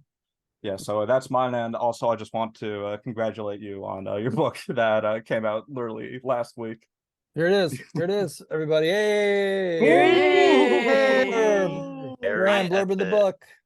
Everybody's watching. Buy this. Everybody go buy the book. The words about to show up. Thank you. I don't Thank you have very any much. money. When you have money, you must spend it on this book. Actually, Do not actually, buy yourself a meal, buy a book. I forgot I have my college fund. You go. There you go. Break the That's piggy right. bank. Go to college a semester later, because that's Yeah. So if anybody Um, wants to share any other episodes, go or characters, go for it. but the thing, and thank you for mentioning Victim of Fashion. That's one of my favorite episodes as well. It's one of mine too because it's so beautiful. Like the designs and like all the colors and like all the environments too, all like come together and it's just so beautiful. Thank you. It was the first, I believe it was the first half-hour episode we did, and it was never meant to be. It was meant just to be a short, original 11-minute short. But I knew, first of all, Brandon Cruz, who's the board artist on that, did a fantastic job. And I knew like there's no way we could get it down to time and give it its due. And so I insisted that we make it a half hour, and it's not enough story for a half hour, but the set pieces in it are, all the fashion competition needed room to breathe. And Brandon and Alex stepped in and did a lot of that stuff himself. I was really happy with it. Again, probably not like we're going to give you a superhero show and it's going to be about fashion. Little boys, tune in. 11-year-old boys, hope you're ready to see a bunch of female characters compete in a fashion. That's what the superhero show is all about. So maybe I was a little bit off the target there, but I regret nothing. Oh, it's one of my favorites. I was a little boy back then. Yeah, Well, this little good. boy loved that Well, episode. you were a smart little boy. Definitely a top 3 episode. Oh, Definitely. thank you. I'm glad to hear it. Yes, I love Victim of Fashion. Yeah, I I think. think Sorry, go ahead. my favorite, obviously Jenny, because when I finally started to watch the show back in 2000, somewhere between 2013 and 2014, I was in the middle of getting ready for high school. I was in freshman year when I first finally watching the show, and so I relate to Jenny because of all the struggles that it was dealing with because of all these obstacles, like how do I fit in personally because of my autism, is like how can I fit into something as common with normal people. And then Jenny just like has this huge, I guess, like optimistic mindset to where as long as she can do whatever that she puts her mind into in terms of how she manages to overcome all these obstacles, that helped me a lot when I was going through high school. And so I relate to Jenny a lot in that regard. Sheldon, I think he's like the geek of the group. He's very nerdy, but he can be a little bit overbearing at times, and I can relate to Jenny a bit more of how she has to put up with his annoyance. I'm sorry that if it's not the right word, but like, Oh, that's the right word. He can be very annoying. Pestering. I agree. And so like Sheldon, he's more or less like, he's loyal to Jenny in some regard. He can be annoying, but he's a good kid inside. Brad and Talk, I think that brother dynamic really helped bring a sense of family into Jenny's life somewhat because of Nora and how she views Jenny as XG9 versus how Jenny wants to be viewed as her daughter. And so that really communicated a lot towards how I was going through high school. And then I think my favorite episode, gosh, it's like, I think the two I can describe right now is like Victim of Fashion again. Like the Farah, like, oh boy. I'm sorry. It's just, What you know, has all the fashions and all the crazy shenanigans that Jenny has to transform to was very creative. And I think like the Farah hairstyle that she transforms to partly was inspired by Farrah Fawcett, which was a big 70s icon at the time. And so like the colors and everything matched perfectly. And then Escape from Cluster Prime feels like the Terminator 2 somewhat of, you know, this. That's quite a Ooh. compliment. Terminator 2 is a great movie. Thank you.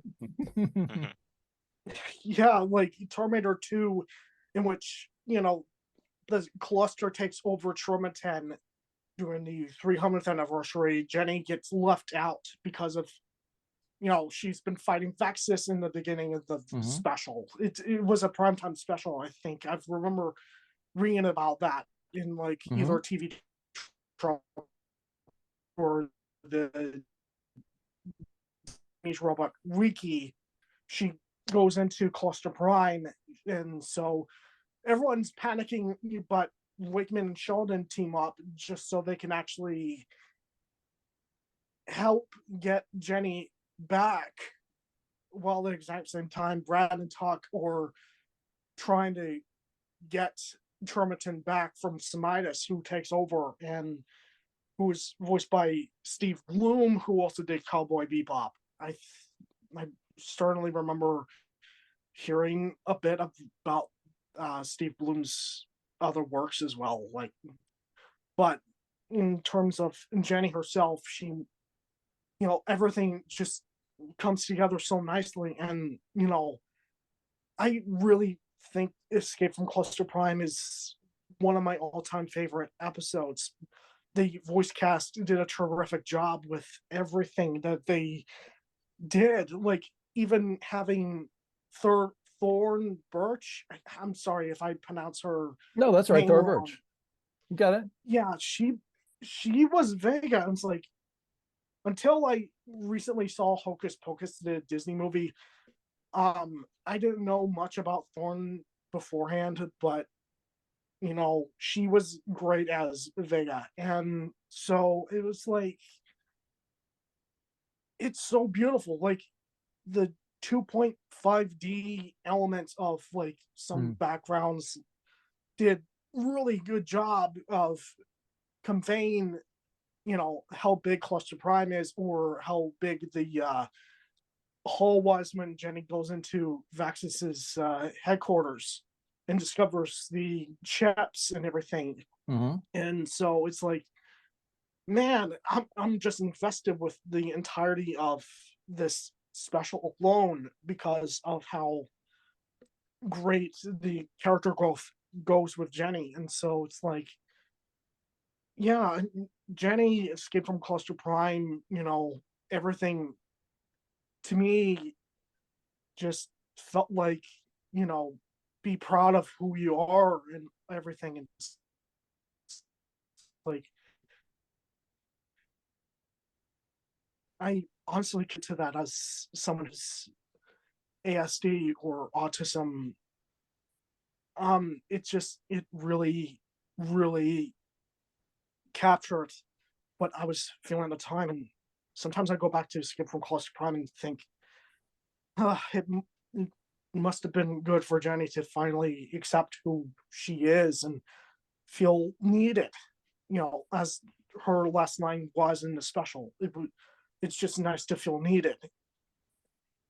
That to me is really, really awesome. And really the entirety of the show itself is so fantastic. Rob, I really am so happy you were able to bring this to life and to many others. In fact, when I started Teenage Robot Rebooted back in, like, I started working with Nathan on Teenage Robot Rebooted in 2014, it was a few months after, you know, he made the announcement video or something like that. If it wasn't for the show, you know, my art style, or just like my art, wouldn't even be the same without, just a big major thanks to you and Alex and everybody who has worked on this show to really help inspire others to be creative with shapes and everything. And I think that's something that I think I can really am relating to, and as terms of how I first came to see this show as what it was. So I really want to thank you, Rob, so much for all. Thank you. You're welcome, and thank you. Yeah, I think we should just all give Rob a hand. So. Oh my. Yeah. Like, you seriously. Well, that's lovely of you snap. all. I probably should leave on that line of applause. anyone have one last question I can answer before I take off and leave you guys to yourselves? All right, I'll try to go really quick because I know you gotta go. Well, my favorite. I'm sorry, episode, I didn't that's mean okay. to take that long. That's no, okay. no, that's fine. There's no set Very amount of heartfelt. time. Yeah, it was perfectly fine by me. I couldn't have said anything else that would have been like better than that. So thank you. I agree. Yeah. All right. So my favorite episode was the Planet of the Bikers episode because I freaking love Rob Zombie style animation. Now, I don't know where I heard this, but I heard a rumor that Rob Zombie actually guest animated on that episode. I don't know if that's true. I didn't think so. No, I don't know where I heard that. So it's that's a great rumor, though. I like it. I should probably confirm it rather than deny it. But Rob Zombie did not animate a Teenage Robot. Yeah, I didn't think so. Dang it. Awesome. Yeah. That was true. That would be so cool. I don't remember. I mean, I don't remember. I can't remember what the influences were there. I know there was some stuff that was drawn on. Bernie Peterson was the board artist on that episode. He's one of our in-house board artists, and he was on the show from the beginning to the end, and he was great. That's another one of my favorite episodes. I love seeing that the space bikers are actually I love the space bikers, basically plain people during the week. They're just like normal alien people during the week, and they only really are bikers on the weekend. Pretty accurate representation of elementary school teachers. Yeah, sure. I'm glad to hear it. Average English teacher. All right. Well, we don't want to. Yeah, we don't want to keep too much of your time, but we just want to thank you so much for coming on by. Of course. I mean, look, let me thank you all for remembering the show, for celebrating the show, for creating based on the show, and for I'm just happy and pleased that there's a community of fans out there. With you guys being one of the collectives, so to speak, as you say. So it's a joy to me that the show is not only remembered but celebrated by people like you, and I'm so happy that 20 years later, a bunch of someones still remember the show. So thank you for having me on as a guest, and go back to talking amongst yourself. You could, talk about what you thought of me in person and what a weirdo I am, whatever you like. As soon as you leave, we're gonna start talking schmack. I won't listen in on the rest. No. It's a pleasure to meet you all, however briefly. Yes, I never thought I would ever talk to you ever. This was incredible. Yeah. Well, I'm glad you think it was an honor. Really. Thank you so much. Yes. Thank you all. Thank you so much. And I hope that we do have you again as a guest on the podcast sometime in the future. Sure. Oh, that would be great. I would love to come back. Well, as you'll see, if you ever see me, you probably experienced it here. I love to talk, so it's not a problem. That sounds great. Talk and talk more and more and more. But now I must have dinner. Thank you. That's really nice. Good dinner. Thank you all. All right. Thank you so much. Thanks for stopping by, man. Thank you. Rob. All right. Well, the show's gonna go downhill for me. Yeah, butterflies. Oh man, butterflies are and what is it? Viewer retention goes. Yeah, exactly. No, but we still have plenty of more to talk about. Oh yeah, for sure. Anyway, but yeah, let's finish wrapping up with favorite characters and episodes, because I want to get into your project. So yeah, let's do that, shall we? Okay. Let's go for it. Well, but before we get into it, I do want to preface for multiple reasons that we are unaffiliated with Nickelodeon, Frederator, anyone. I know we just had Robert is not even talking about, doesn't know a thing about our project. That's why I was like having a little freak out about like, oh my god, we got things right. We have Under lock and key. Right. We have no communication with anybody like that. We're just a bunch of fans, like amateur artists. Well, I say amateur because I'm an amateur. I don't know. These guys are professionals, but we're flying by the seat of our pants, just like trying to just trying to express our love and interest to the show, and also help each other develop our own creative skills and stuff. So it's like non-profit, unaffiliated with any official studios or anything like that. Completely just fan-made stuff. So, yeah. Okay. Just wanted to preface. No problem. Flatteringly enough, though, what was it? We recently found out that like somebody from the OG cast was like, "Oh yeah, I'd love to help out," and then we immediately like freaked out. Like, what? Why would they want to help us out? Like, what is this about? Good times, good times. Great times at Rebooted. Average teenage robot moment. Average rebooted moment is just us panicking like our hardest. Yeah. It's pretty much most meetings. It's like really when we upload something. When we upload something, sometimes it's like, this is just a fun little joke, and they're like, oh my god, they love it. Shit, what do we do? Pretty much. Yeah. And that's great, because the fact that you're able to just put your ideas together, and if people actually like it, you're like, wait, what? I was just like goofing around. I didn't mean for that to be like the final product. I thought this would be like the first draft. And it's like, no, keep it. So, I mean, the best parts of, a great story or great moments just come from spontaneity. I mean, I've heard so many episodes of Talking Tunes with Rob Paulson where they would have voice directors come on by to the show and just talk about, our favorite moments of anything comes not from the script, but comes from the ideas of either the writers or the voice actors or whoever just coming up with like stuff on the spot. And they're like, oh, no, keep going. I like the way that this is going. It doesn't matter if you don't follow it to a T. We like this because it just feels more natural. It feels more genuine. It's actually more funnier that way. So yeah, I love it when stuff is like that. Yeah, for sure. Like that's actually a lot of how we handle our writing sessions, where it's just like a handful of us, like literally just tossing everything at the wall, it's like so Homer Simpson's makeup shotgun, basically, where it's like, it sometimes hits, sometimes most of the time, like what is it? We spend like 3 hours writing, and then by the end of it, it's like 3 jokes from this are kind of funny. Let's see if we can use them somehow. It's like waking up. It's like waking up the morning after. It's like, all right, reread the. Oh, I don't remember writing that. That wasn't. Who wrote that line? What happened?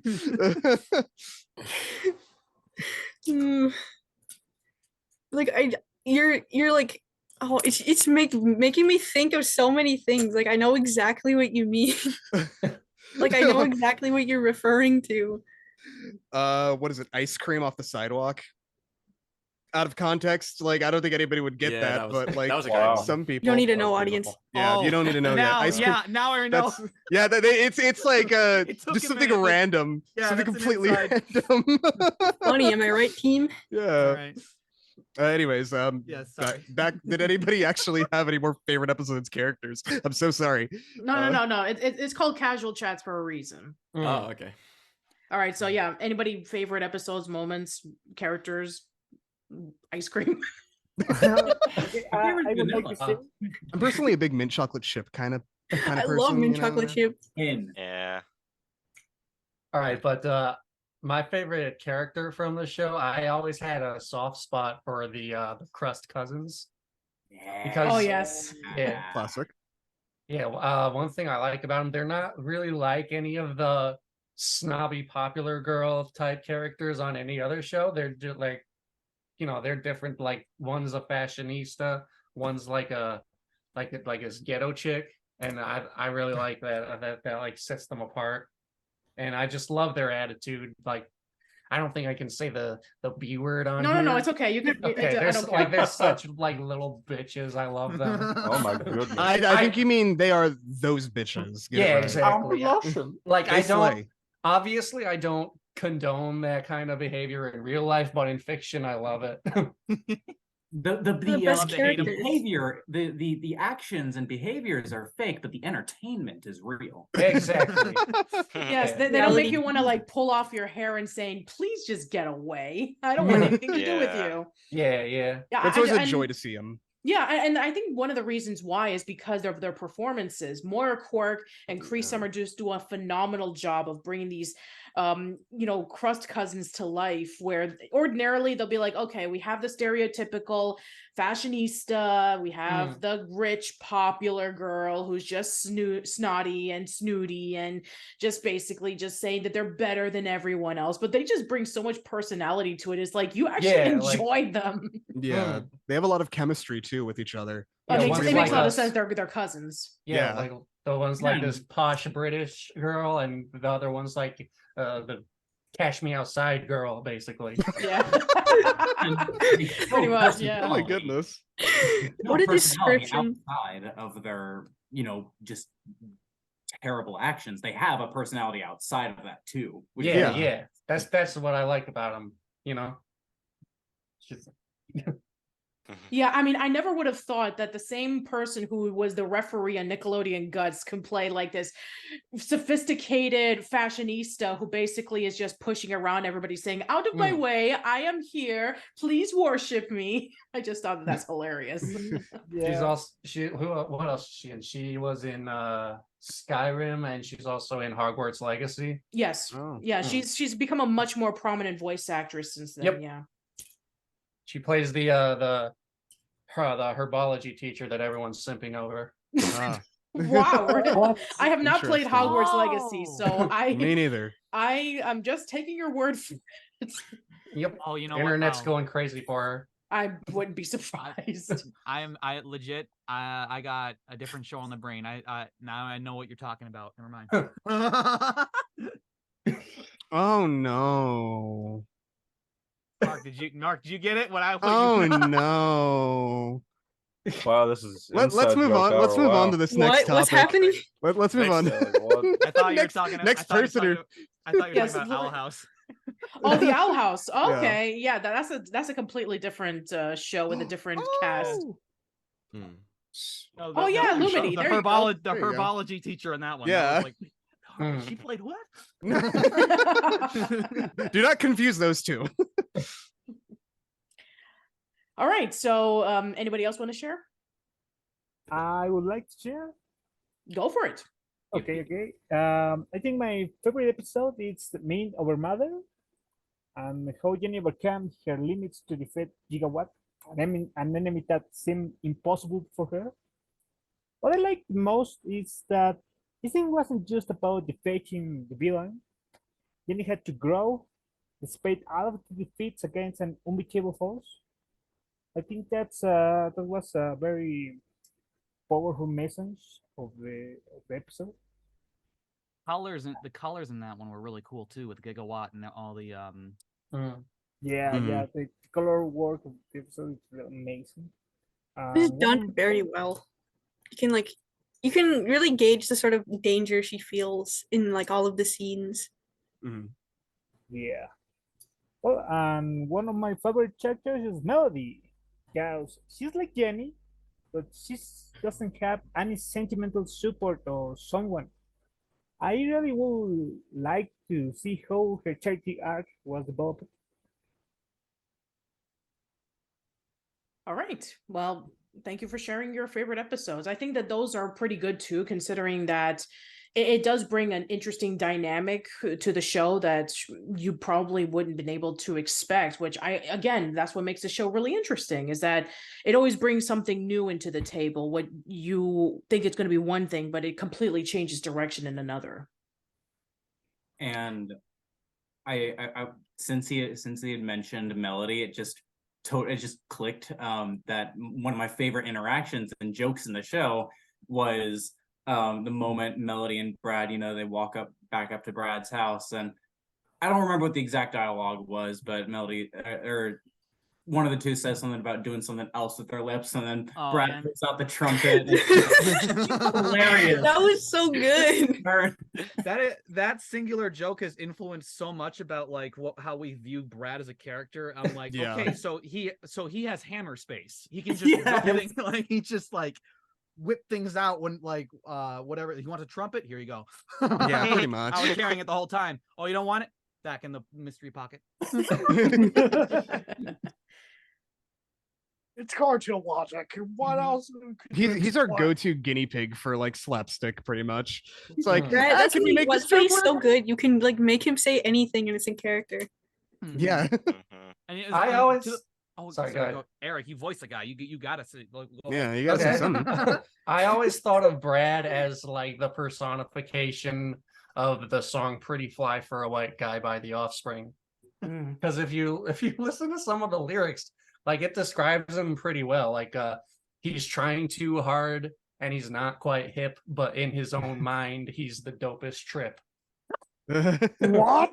That's wonderful. That's pretty accurate. Yeah, that's like spot on. Yeah. I guess a more timely comparison would be he's her Ken to Jenny's Barbie. Oh, he's the enough, Barbie movie all that right. just came out, right? Yeah. Did everybody share their favorite episodes, or are we still continuing? I think we got through everybody. Yeah. I think we did. An hour later. All right, I guess it's my turn. All right, so Yes, you pretty much just said all of my favorite episodes. I mean, Victim of Fashion. You already said Escape from Cluster Prime.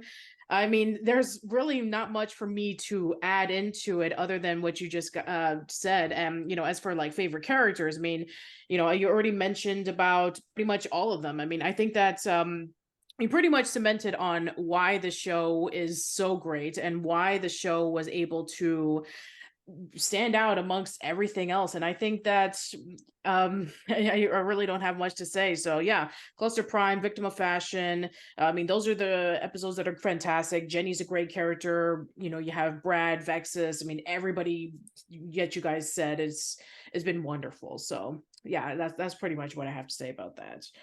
But yeah, I think that going into our next topic, now let's start talking about the project. So how did this come about? Nathan? Oh, You don't want to know. Nathan? Nathan? In the olden times, when I was a wee lad. Back in Dinklespoon.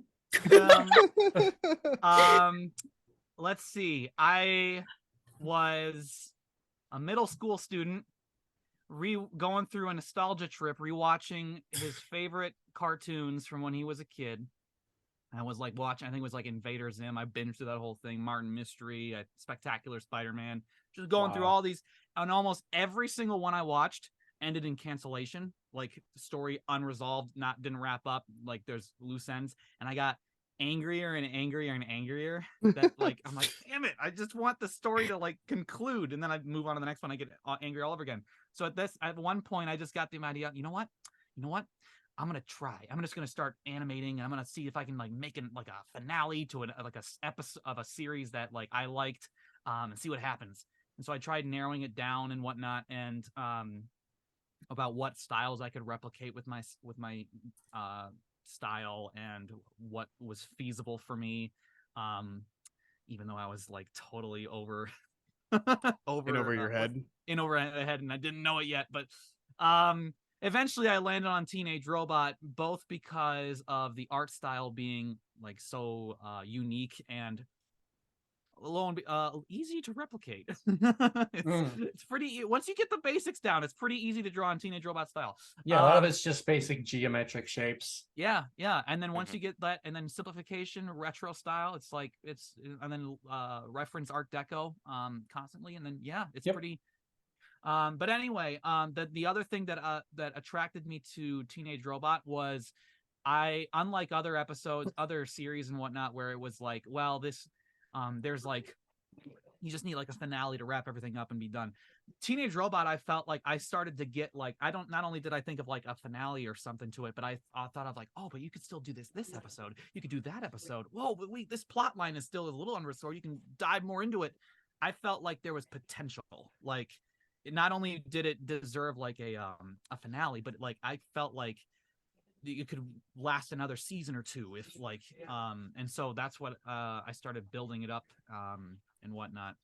And then for about a couple months I started working on a teaser trailer, and then I posted that in July of, I want to say, 2014, and that's where it all took off from there. It all went somewhere from there. I want to say downhill, but oh yeah, not downhill. Definitely not downhill. No, yeah, but like I was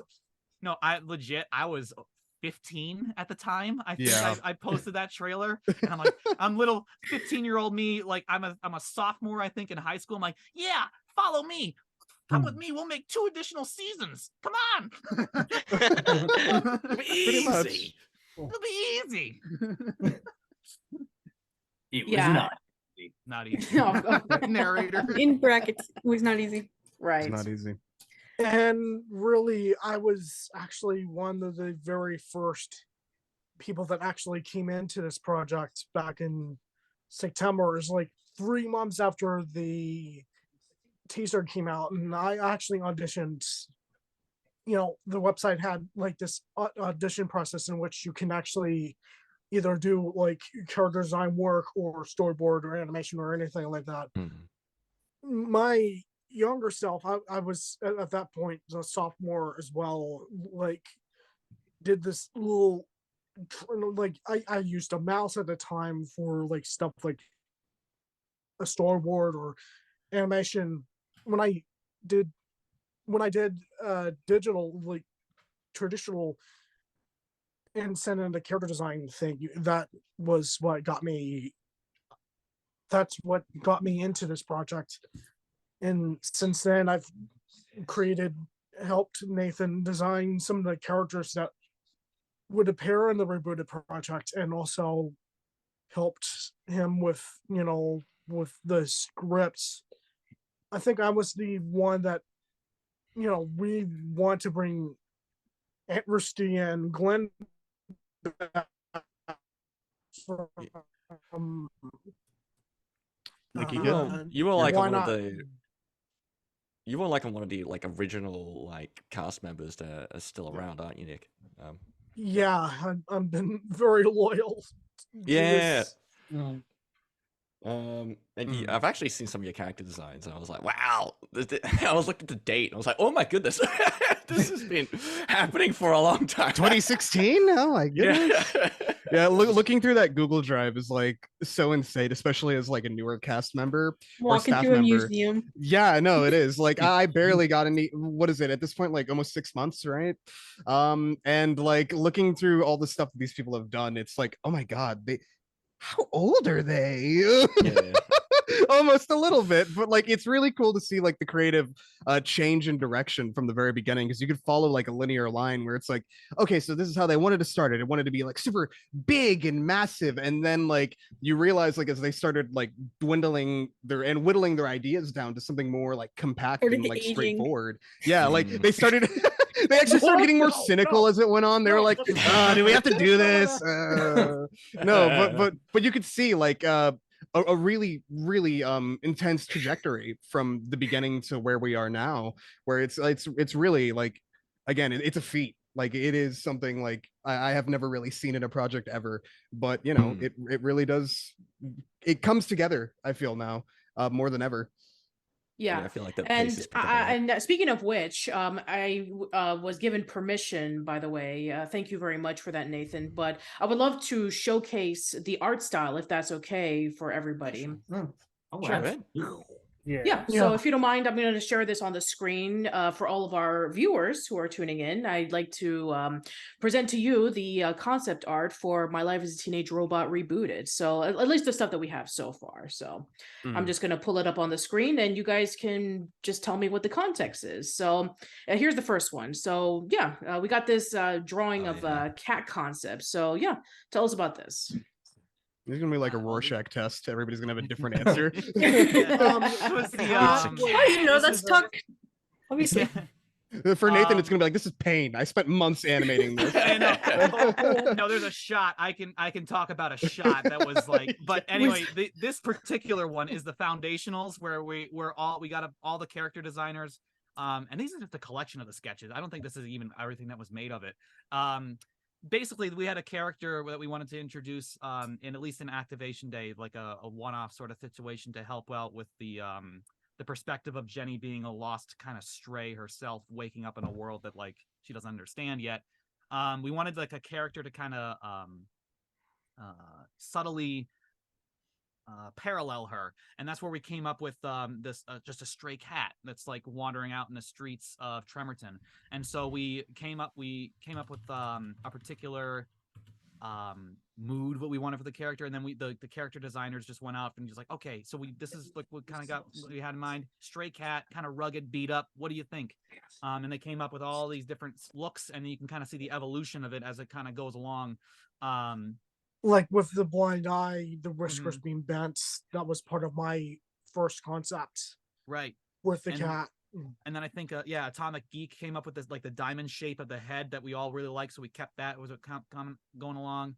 And then Mila Animations, actually had a bunch of stray cats that kind of come up to her door all the time. So she took a bunch of pictures of those, and then they're not present here, but and then we started looking at their patterns and like, oh, this one's kind of got like this weird blotch on its ear. This one is like they were all very asymmetrical, so we try to pull that into it, because it also kind of felt like it increased the kind of rugged feel of the stray. It's not so prim and pristine that like it has exact markings on both sides of the body, which in hindsight made it more difficult with cleanup. But again, like, because you have to make a full turnaround at that point, you can't just cheat it and like flip the image. But yeah, and so then we eventually finally when we got down to the body shape we like, it was just down to the pattern.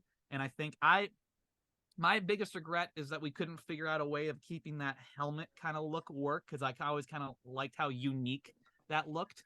But the reason why we landed on the red circle there is because when the cat was on screen, we wanted the first thing you look at is the eyes. That's the brightest thing that like when you notice the cat. So even though I was sad to let the helmet kind of look go, ultimately I'm happier for the fact that when that cat walks on the screen and in the alleyway scene, those eyes are the first thing that your eyes want to look at. Yeah, I'm just going to turn the next page. Yeah. And so that's what I was talking about, the turnaround, where it's like if you have a character that's asymmetrical, you have to do a full 360 turnaround. You can't just like do the trick where you copy and paste and flip it. Yeah. So, all right, that was the downside of an asymmetrical character. Gotcha. All right, so here's the next one. Sasha, you want to talk about this one? That one. Look at it. Fancy seeing this here. This was it's not concept art, it's like a beat board that I made, something like that. It's been a while. Just decided to. I am so sorry. That was. It's okay, Nick. Yeah, you're all right. But I was going for the feeling of Jenny feeling kind of small and nestled into this alleyway. It's dark, it's wet, and like she's like, it's just her and the cat, That's like it's like one of like the first interactions she's having in this world after she's been activated. And I kind of wanted to mix like the emotions of like calmness, but also like loneliness and feeling small and isolated in this big frightening world. All right, that actually is really cool, especially since you definitely feel the emotion of everything raining, which for a lot of animated shows or movies, it symbolizes that it's a really sad moment, and then you have like these two together trying to like cuddle themselves up. And I mean, for Jenny, I'm sure that she's trying to cover herself up because she's preventing herself from rusting, and then for the cat, trying to get warmed up so it doesn't get too cold from the rain. So yeah, it definitely captures the emotion of that particular picture alone, which I really do like. So Yeah. all right, let's go to the next one. All right, so we have a storyboard / animatic. So let's just play this off. I would. You might need to mute it because I think the temp music is copyrighted.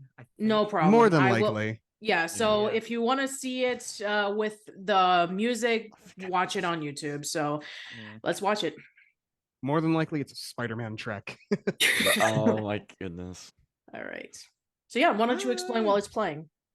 All right, Commentary well, track. this is scene 14 of Activation Day, and yeah, it was meant to be because Jenny's kind of having this kind of self-reflection moment when the cat here walks in. Cat's walking in like, I've been through this lightning storm how many ever times in my life, and Jenny, she knows aliens and monsters and other other enemy robots. She doesn't know what a cat is. She doesn't know these earthbound things because she's not been taught that, she's not been programmed that. So the first instinct she's got, like, I don't know what to do about this thing. And this is following up a scene that is Kane's earlier where she had a kind of a stern talking with Sierra, which is the other character, about accidentally harming a butterfly. And so now she's kind of like self-conscious about I hurt something before, I could potentially hurt this thing. But it's a moment of trust where she outstretches the arm and lets the cat come to her. Cat smells Sierra on Jenny and cuddles up. And the whole thing, what it's really about is Jenny's really thinking about identity because she's lost and alone in this world just like the cat. And she, again, going off of what was with Sierra, she just had this whole reprimand moment of like, XJ9's not a name. That's just a bunch of letters and a number. So she's kind of thinking about, well, who am I then? And that's what this whole scene was, where it was her feeling lost and alone, seeing that with the cat as well. The cat, though, is more like confident about it. And they have that too little bit of a connection there where Jenny kind of rectifies the moment where she previously harmed the butterfly in a previous scene in the animatic versus now she's learned how to like approach things that are unfamiliar to her and not have it turned out disastrous. And then it gives her a little bit more confidence where it's like, oh, okay. So let me, in terms of identity, we can start narrowing it down. I like J. We can start with that, and then we'll go from there. So she's starting to pick her name, you know? Mm-hmm. And then, yeah. It's a turning point for her character. Exactly. Yeah. Now I have to apologize for rambling. That was longer than the clip, That's what we Nathan. want, dude. I really do apologize for that noise. No, That was it's all good, not it's all me. good. What's with the look at the effects test down there? Yeah, I'm in the rain. Look at me in my trash can. I'm just gonna stand. No, here. it's Yeah, let me just. Well, yeah, that was. I mean, Yeah. yeah, because like what the effects says, it was a copy and paste of a Jenny. Like I think it was like on a model sheet or something. We just need a color test real quick. Copy paste. Yeah. But yeah, this background, it started as a sketch, then it was passed off to Monica, I should say.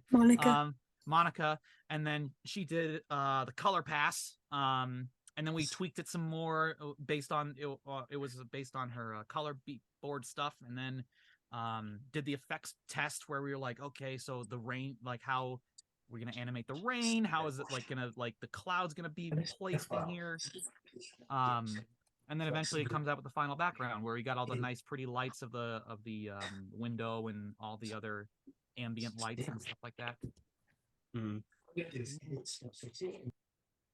Very pretty. And that was because the cat was designed before with the colors in mind before the scene was. So we had the base colors because, like, you know how Jenny's base colors are turquoise, but you can flip it on a dime, right? You don't need for whatever Depends on the reason you mood. want. Exactly. That's one of the beautiful things about Teenage Robot is that you can just go with any color you want, and depending on what scene or what the mood is in the scene. So with the cat, we went back to the drawing board, at least for this scene 14, because we were like, okay, that's the regular colors, but for this scene, we want it to be a little bit more like grim, a little bit more moody. So let's throw in some blue or something, you know, like in the color palette. And then yeah, so this was and then this is an animation compositing test. Oh, good. Look at that. Again, I'm gonna mute it due to possible Right, copyright. It's been a while since I actually watched these, so I actually don't know if there's Gorgeous. better to be safe than sorry. I know. Man, this is gonna be great. It We're is gonna do great. something great, guys. Oh, That's that the looks shot, familiar. That's the shot. Oh, that's that wait a damn minute. shot. Is it shot number 3? Shot number 3, yes. I did some of the rough animation as well. I actually This don't is- think I've seen this yet, so this looks really good. Yeah. Oh, it does. Thank you, Nathan. And no, this is just a short collection of those. Like we got more shots done at this point. That I think that was Yeah. exported back in I think July of 2022. I think that was that demonstration was exported. We've progressed since then. We have.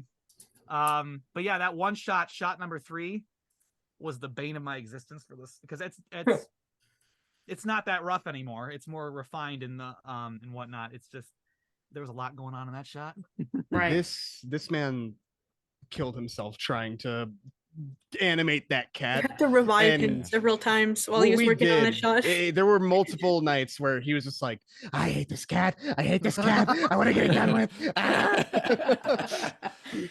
We were like, Now, can do you this." guys were mentioning Sierra throughout the entire discussion. So now Yeah. I want to show who Sierra is for anybody who is interested in learning about her. So I'm just going to put that on the screen once again. So yeah, this is Sierra. So please explain it to those who are Okay. looking at this. Sierra was we came up with her character before we came up with a cat. It was so early on because like I mentioned earlier when Rob was here, when we were talking about like episodes and whatnot, what we wanted to cover, we thought to ourselves, what better way of introducing all the characters again than to like introduce them as if they've never come on the spot before in a prequel episode where it's like, what was Jenny's first day like as an activation day? And so we had to come up with a character because Wakeman wasn't going to do it because Wakeman was building Jenny because she wants to protect the planet. She needs a superhero robot to stop monsters and aliens and stuff like that. So she wasn't going to teach Jenny at all about what being human is like or what it's like to be in the real, like the quote unquote, the real world of just day-to-day human life. Who's going to do that? We can't do Brad because they or Tuck because they canonically meet 5 years later. Same with Sheldon. So those 3 characters immediately out. So we had to come up with a character. Okay, so if they're not going to do it, who is? And that's where we came with Sierra. Sierra originally actually started as like a straight up like 4-year-old toddler. And then as we wrote her character and developed her more, she slowly became okay, a little bit older. Now she's like 8 or 9 years old because we've centered on a character that's like we wanted to like a little bit of everything of a little bit of Brad, a little bit of Sheldon, a little bit of Tuck, and we kind of they all kind of accumulated into this one character, Sierra, where you can kind of see in these early preliminary designs we're trying out some different head shapes and stuff like that, and we eventually decided upon she's got essentially Sheldon's kind of teacup style head. She's got Brad's red hair, and then she's got Tuck's kind of general stature, like kind of on the short side. And her whole character purpose is she's this little girl who's super enthusiastic about superheroes and protecting the innocent, saving the day. Her little t-shirt there is we try to keep it simple for animation's sake, but it's like the logo of her favorite superhero, and she carries around the action figure of that superhero everywhere she goes. So when she finds Jenny, oh my god, it's the best day of her life. It's like, oh, it's a freaking crime fighting robot. Oh my god. Kind And of it's Iron kinda- Giant vibes. Right, it's exactly. And through Sierra, that's where Jenny starts to learn about people and humans and what it's like to be human and what she enjoys from that. And then yeah, so I think the next one is the cleanup. Oh no, the expression sheets. Yeah, this is just fun, like testing stuff out with their expressions and whatnot. I love these. Yeah. I like the one where she looks like a gremlin on Oh, like yeah, the haha. Oh, Yes, the die- far die right, track- the yeah. die Yes. track. Yeah. the That one's best a good one. Yeah, that one. That's the cleanup of her base colors. Again, trying to throw in a little bit of everything of where of all the main cast of the original series. Even a little bit of Jenny's turquoise blue in there. Kind of round things out. Yeah. I see we have a good chunk of purple. That's very good. Yeah. No, this color. Purple is Yeah, great. I really do like the colors in this. It does really pop, and it makes it completely stand out, which you want to do because you don't want everything to just blend in, which is again something that is crucial to anything. So yeah, I'm just gonna show off one more set of pictures that you shared, and then we can just move on to some other questions. So I'm just gonna again share this right here. So we have some extras. So right here is just the background. No. You did a good job, Pika. Oh, No, You I did did a good not. job. You did a It good No, I looks job. did good. not. It looks I exactly did- like the old show. You did a great job. It's literally No, perfect. I disagree. This is where I compositing comes in. I He's do a I can perfectionist. do a better job than this. I This can is do basically, a lot George better. What a realistic Lucas- texture over it. This is what we want. I need. There's so much more that I can do to make this better. That's normal. I think when it's done, it will turn out great. However, right now, I do not like this at all. The artist's curse. The artist curse. It I, is For sure. the as rebooted curse. as the person who asked them to do this background, I think it looks good. So I mean, it's in this podcast, so Ooh, Oh yeah, these. these are wonderful. I love these designs. Yeah. oh yes. Oh my god. I loved how these came out. Mm. Oh, there's each one has a story. Okay. Yeah. So like okay. So I did the original designs for these, and then Nathan kind of refined them into more of the Teenage Robot style. I think I did as well. I think I Yeah, did a yeah. couple of. and I think the original idea was that I was trying to show that like Jenny can actually like wear clothes because like Victim of the, fashion in I think the season 3 episode, the one that has Trevor in it, where Jenny can either transform to different clothing or she can actually wear some clothing. Yeah, exactly. A lot of the outfit changes we had planned were like Jenny transforming different outfits, and I felt like that was both like that was going to take a lot of effort to animate, and also it kind of undermines the lesson she learned in victim of fashion. So I just thought of some outfits that she could wear that are like actual clothes, like that she just like feels like wearing actual clothes just for the hell of it, like just to fit in. So this first one here, Pajama Jenny, is for our episode called Nightmare on the Railways. I kind of brought back the Farrah haircut that Nick mentioned, and it's basically just an oversized t-shirt with some little cat slippers. And then the next one is the skater Jenny. Yeah, it's a kind of like a beanie thing going on, and then the jacket tied around the waist, and the Invader Zim shirt.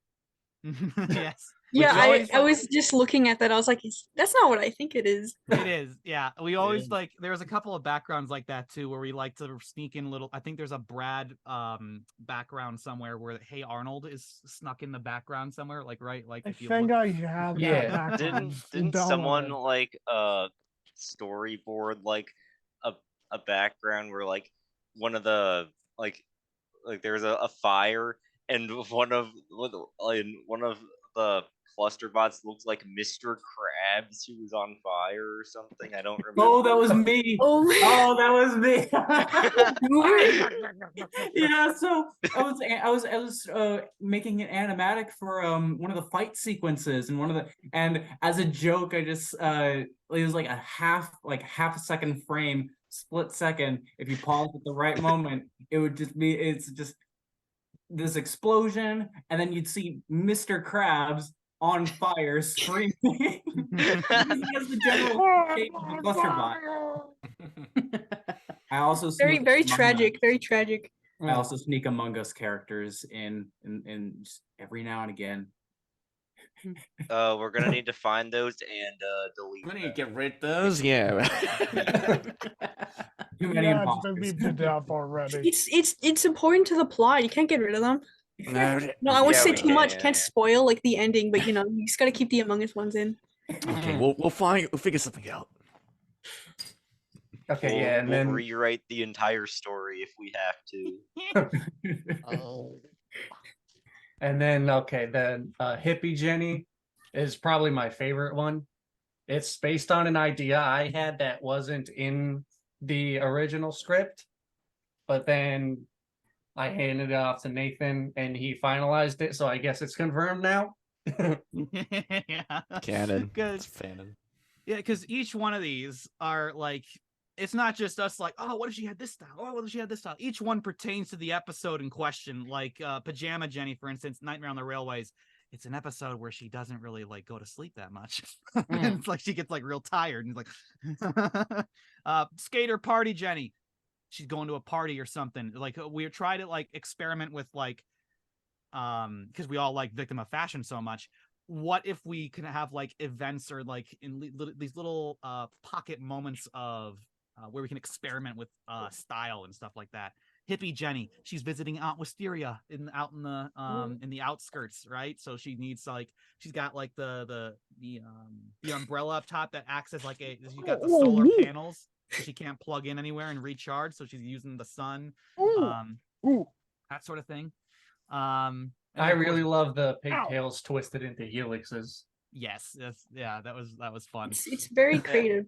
Also, I just remembered a really funny joke we came up with the episode, but I'm not gonna spoil it because Well, I I mean- want it to be a surprise. Well, I don't know, But if we end up doing it, it's gonna be freaking hilarious. Mhm. But yeah, it's kind of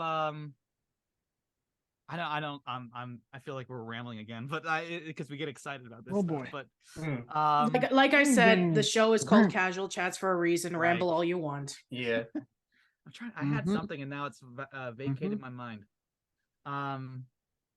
Oh, you were just talking about the design of the hippie. Right. Okay, I guess I was just going down the line. Like Beach Jenny is based off of an I think we went towards 1950s swimsuit wear. Yeah, that was our friend Patrick who did most yeah. of the base design for that. Yeah, great concept. He left the project a while back ago, but he was a great concept artist. Came up with all sorts of great stuff. And then it was Fancy Jenny. We had a debate. we still didn't figure out. Like we were pretty certain on the dress, but you can see we were still like, oh, the hair. Maybe like she's got a flower because we wanted like a. We almost wanted like a hybrid of like 1920s flapper kind of style with the headdress. I think we ended up going with Nick's design for the hair. Yeah, I think it was a while back, but yeah. And that was all just for an opera episode. Yep. Yep. All right, we have one more video to play, and again, I'm gonna mute it just in case, but no, you're gonna mute this one too. Yeah, like I said, want to be safe than sorry. Yeah.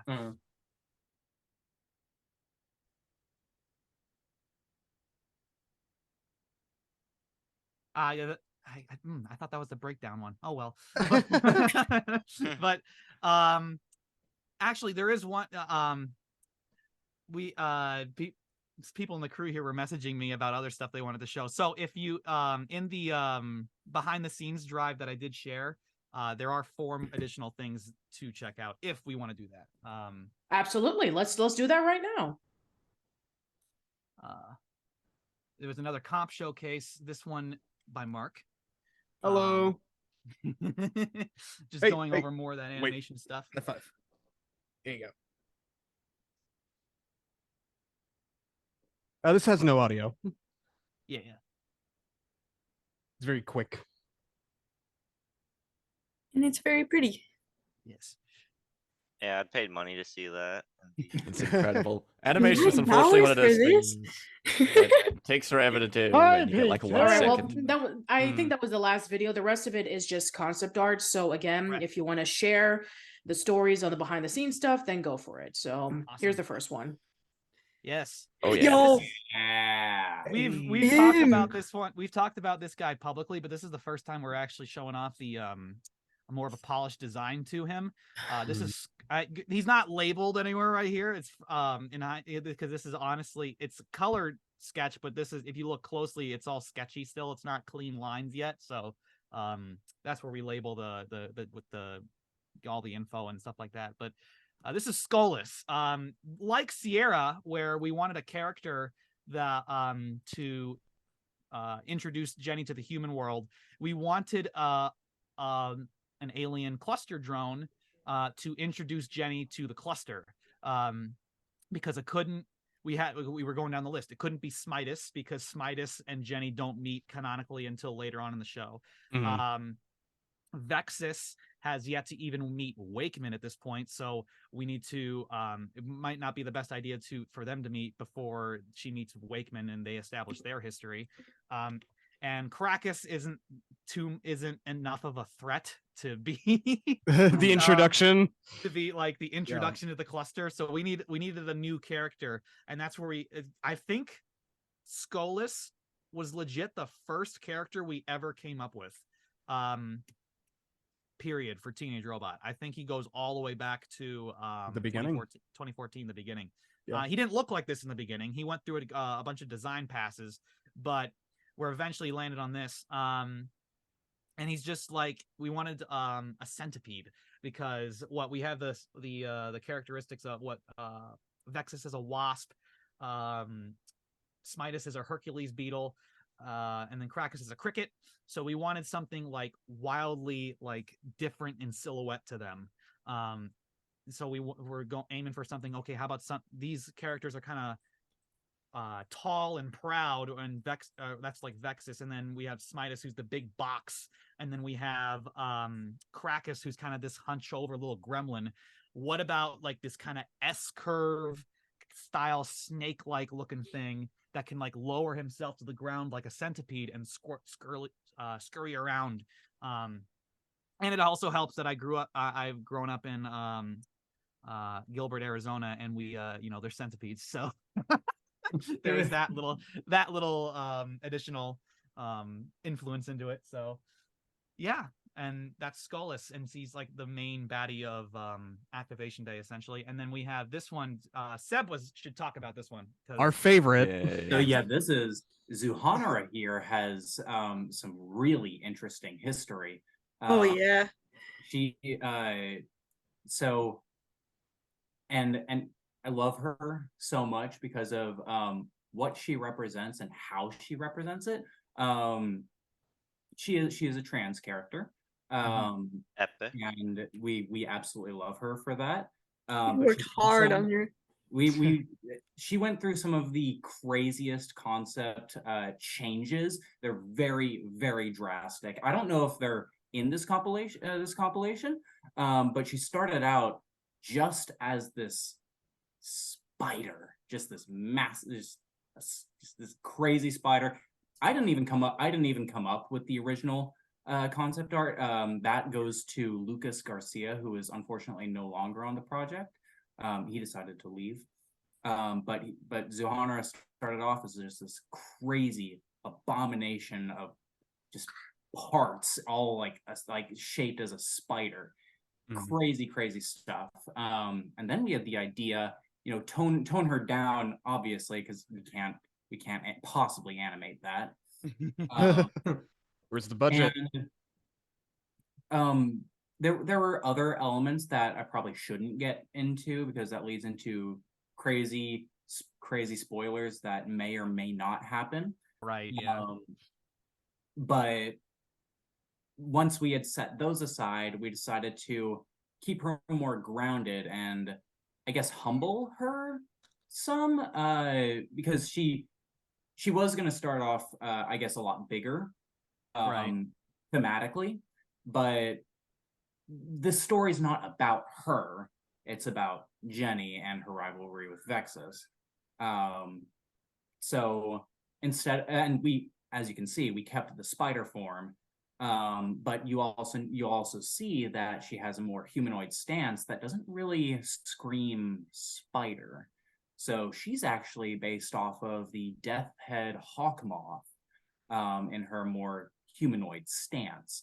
And that also plays into her trans themes, a moth who wants to be a spider and ultimately got that dream. And it's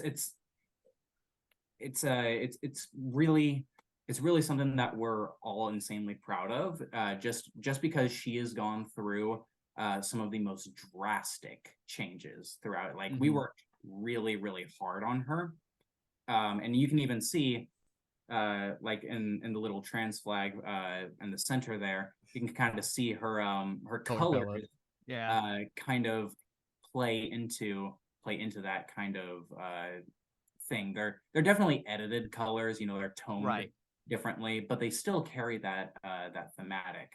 And it's really nice seeing a powerful trans character acting as, this glorious just entity.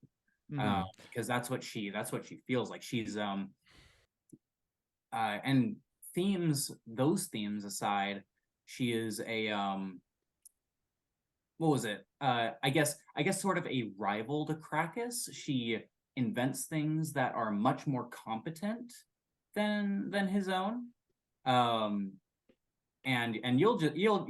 we'll see later why she's not present, why she's in this episode, or not in this episode, but in this why she's here and not in the original series.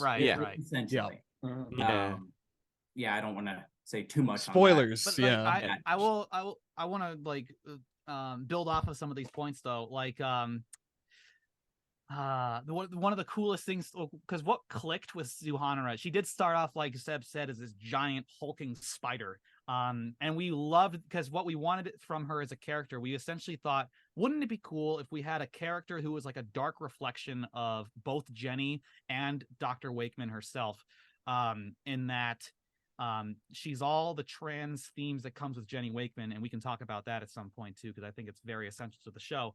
But on top of that, it's this she's essentially Krakus if Krakus was competent. She's the mad scientist engineer behind the entire cluster armada, that she's the one behind the scenes. If there's like some cool weapon that Vexus or Smitus is using, or like a new type of foot soldier that comes out of the woodwork, Zuhanara is behind it. Like that's meanwhile, Krakus is the one with all the little gadgets and gizmos, like the little nanobots that are crawling everywhere, and their little remote controls and stuff like that, because that's Krakus's little chapter. Zuhanara is the big picture stuff, the armadas, the drone types that like come out of the woodwork, and like I said, all the weapons and stuff. But we had and so we loved the idea of her being a spider, but we had a problem with that, and that it's actually a rule we kind of bent with Skullus, is that the cluster are meant to be insects, not arthropods or arachnids. So we're like, oh, but it'd be so cool if she was a spider, because web making, and like it's like you can use all the little arms. And so eventually we can, well, what's an insect that also weaves webs and stuff like that, or in this case silk, so we went moth. But we still really miss that spider kind of aesthetic until we one day, I forgot it was either me or Seb, we were just traversing all the different types of moths there are out there, and I kid you not, there is something called a spider moth, and that moth whole defense system is mimicking the look of a spider, and it's like boom, click. It's all coming together. It all came together, and then we were like, that's Zuhanara right there. She's the moth that wants to be the spider. That's our Zuzu. And yeah, I think that's she's a great character to write.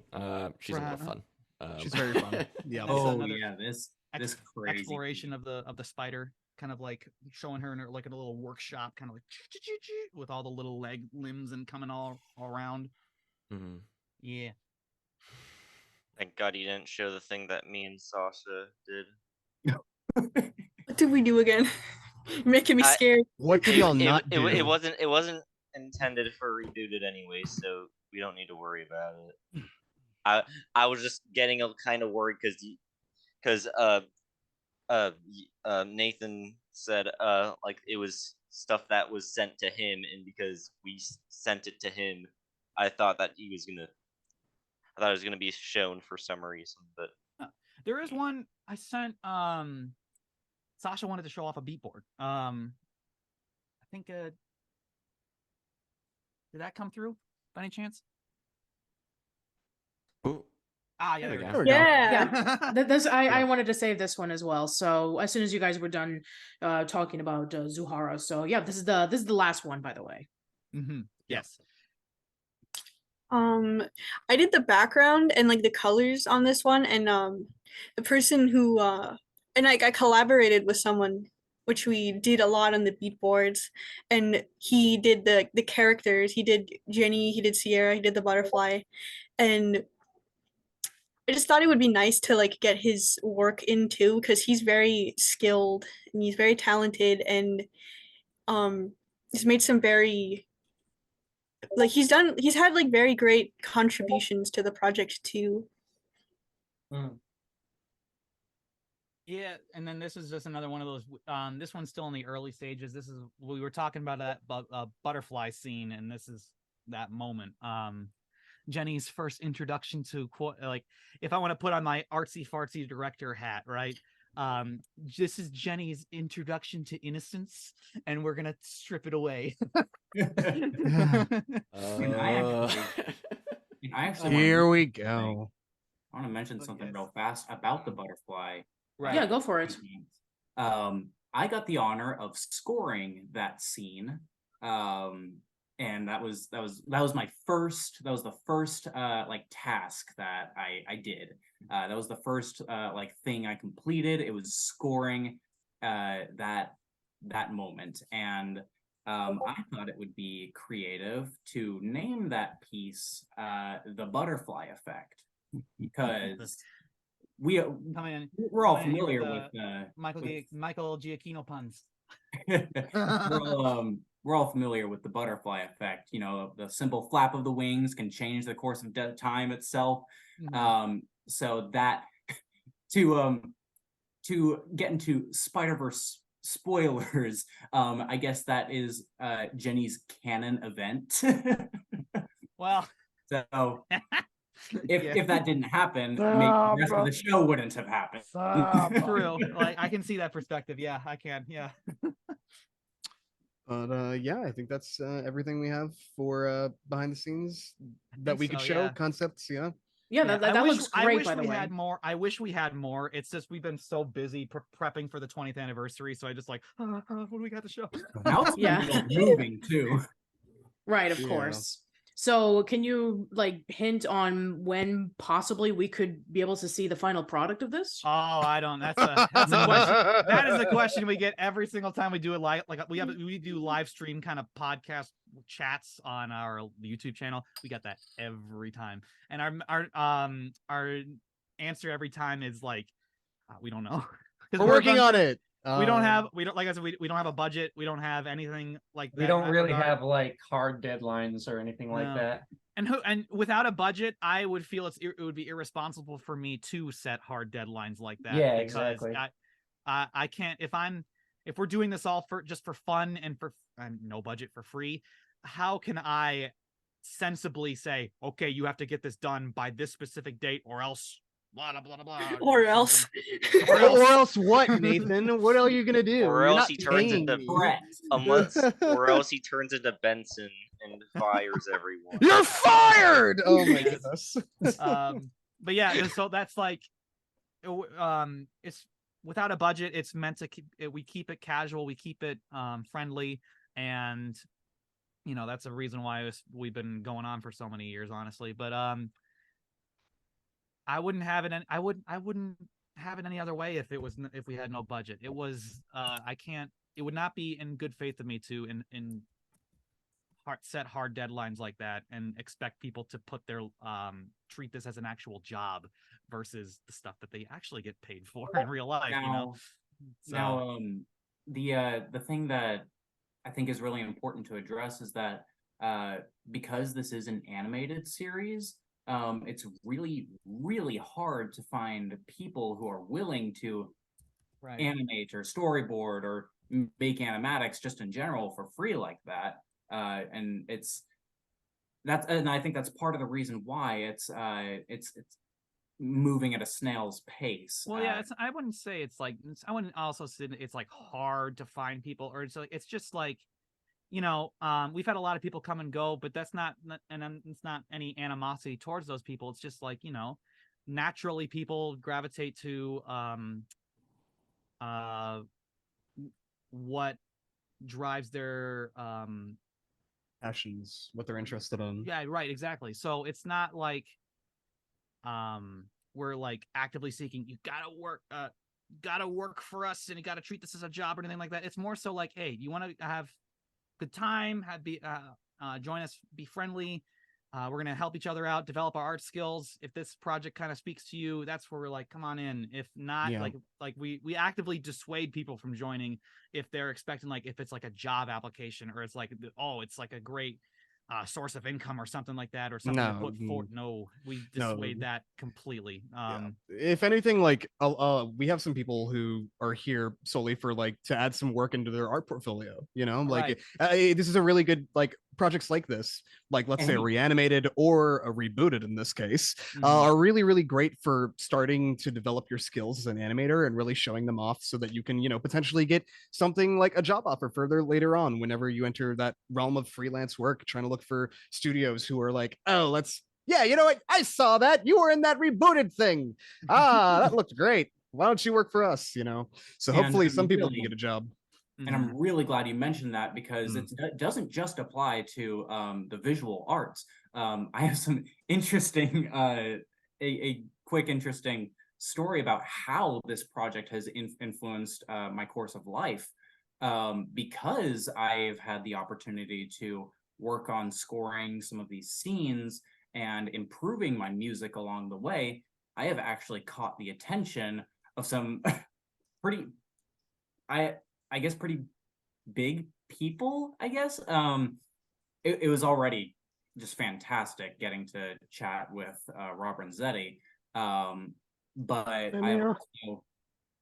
I'm also, I guess, mutuals with both Anshe Rosman and Kara Talvi, who both scored Apple TV's Prehistoric Planet, arguably the best dinosaur documentary to have ever been produced.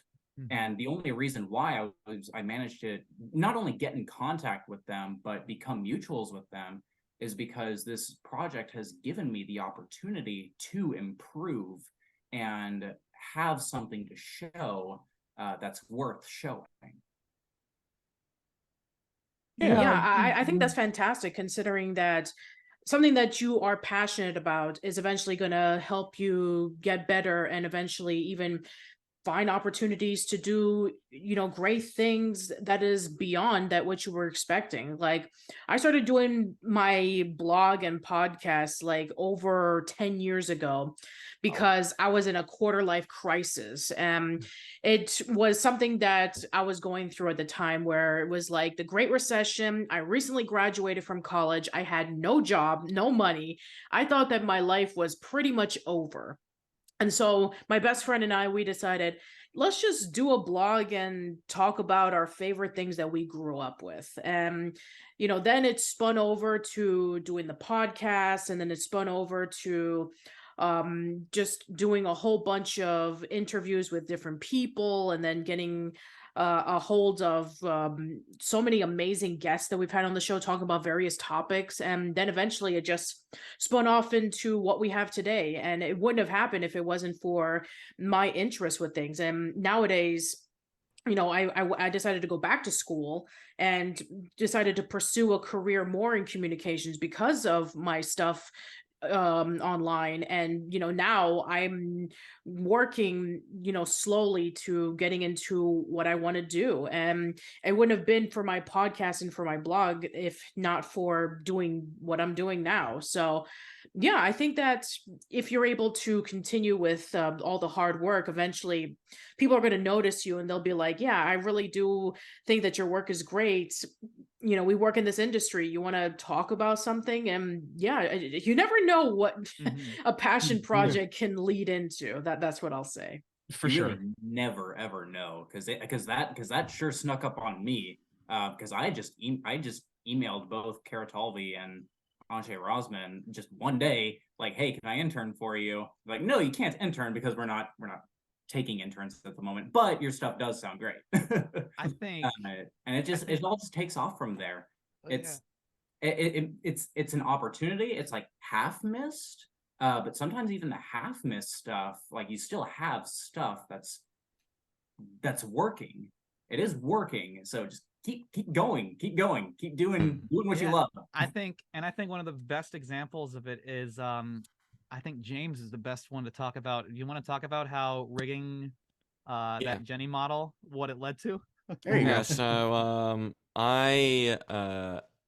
I'm working on Teenage Robot Rebooted as one of the 3D modelers and animators, just to help the guys out with creating like references for them to use so they can draw over the top of it, or use for like particularly complex action scenes.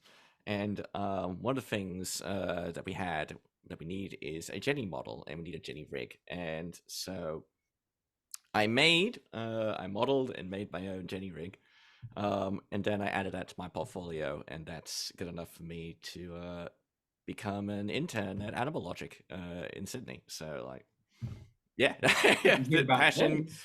You're right. Yeah, it's I think an important thing to realize is just make stuff. just make do stuff. it. You know what? Just get it over with. Seriously, people. I feel like do. a lot of people are so closed closed down by like, oh, I'm going to do something eventually. Needs to be perfect. Exactly. Don't let that get in the way. Nathan. Nathan. Nathan. Okay. All you gotta do is animate the cat, get out there. Just do it, all right? This is our 6-3 right this month. Oh, golly me. Move I on. just don't like the dialogue, Mark. We can make it better. Just touch the speech and start doing your worst impression. Oh my goodness. But yeah, seriously, work, join projects like these to give you an excuse to make things. It's great. It worked for me. There you go. Yeah, there you go. Yeah, And absolutely. then, I know I always have to say this disclaimer, but always, of course, remember to put your life, your school, or if you're in school, actual jobs, paid jobs, always put that stuff first, because that's always more important than the hobby stuff that you do on the side. Unless you don't have a job or you don't go to school. Then, Like or you don't have a life. like us. yeah. Once you start getting paid to do the stuff you're doing as a hobby, then you focus 100% on that. Yeah. After that, once you're there, you've made it. Oh yeah. Yeah, I always found it very interesting about that some people have the stigma that if you're doing something that is not making a profit or is not getting you to a specific part in your, like with your creativity or your career or your passion or whatever, they think that it's just a waste of time. But I mean, look where it ended up for you guys, in which you did what you love and you're getting recognized for it. A lot of people are really looking forward to whatever that you guys are doing. And it's just basically a combination of just a bunch of fans who love a particular show that came out 20 years ago.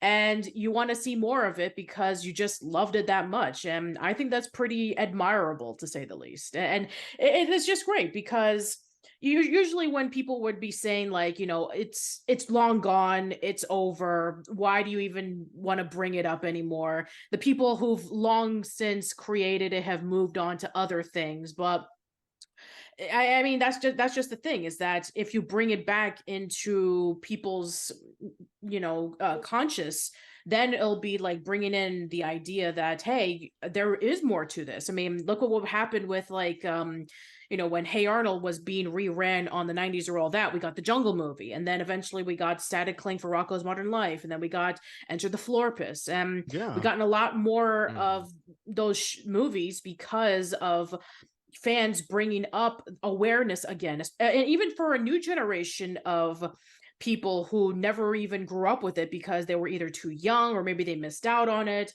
But I mean, hey, they were the partially the ones who brought recognition to it in the first place. And I think that's great. I think that a particular show, movie, any type of media shouldn't just stick to one generation who grew up with it. It should belong to everybody. And this project, I think, is going to be one of the bases on why that something as great as Teenage Robot shouldn't be forgotten. Thank you so much for those kind words. Absolutely, yes. Now, speaking of, fan bases, I definitely want to talk to Jack about this. I'm sure that you have a lot of stories about like the fan base of Teenage Robot. I'm sure that you probably had your experiences of seeing like old fan bases and new fan bases and how it was able to grow. I mean, especially for Teenage Robot, which went through a rough period, at least here in America. I know in other countries they were able to see it a little bit easier. Well, here it aired the first 2 seasons just fine, but then season 3 we had to wait several years for it to come out, and not a lot of people knew about it, and so it just kind of like tanked, viewership wise. So, and then eventually, people started getting more into it when they saw episodes on YouTube, and I'm sure that Tumblr was also a major help with it, with the art styles. So yeah, I'd like to know from your experience and expertise in this, Jack, so please share with us.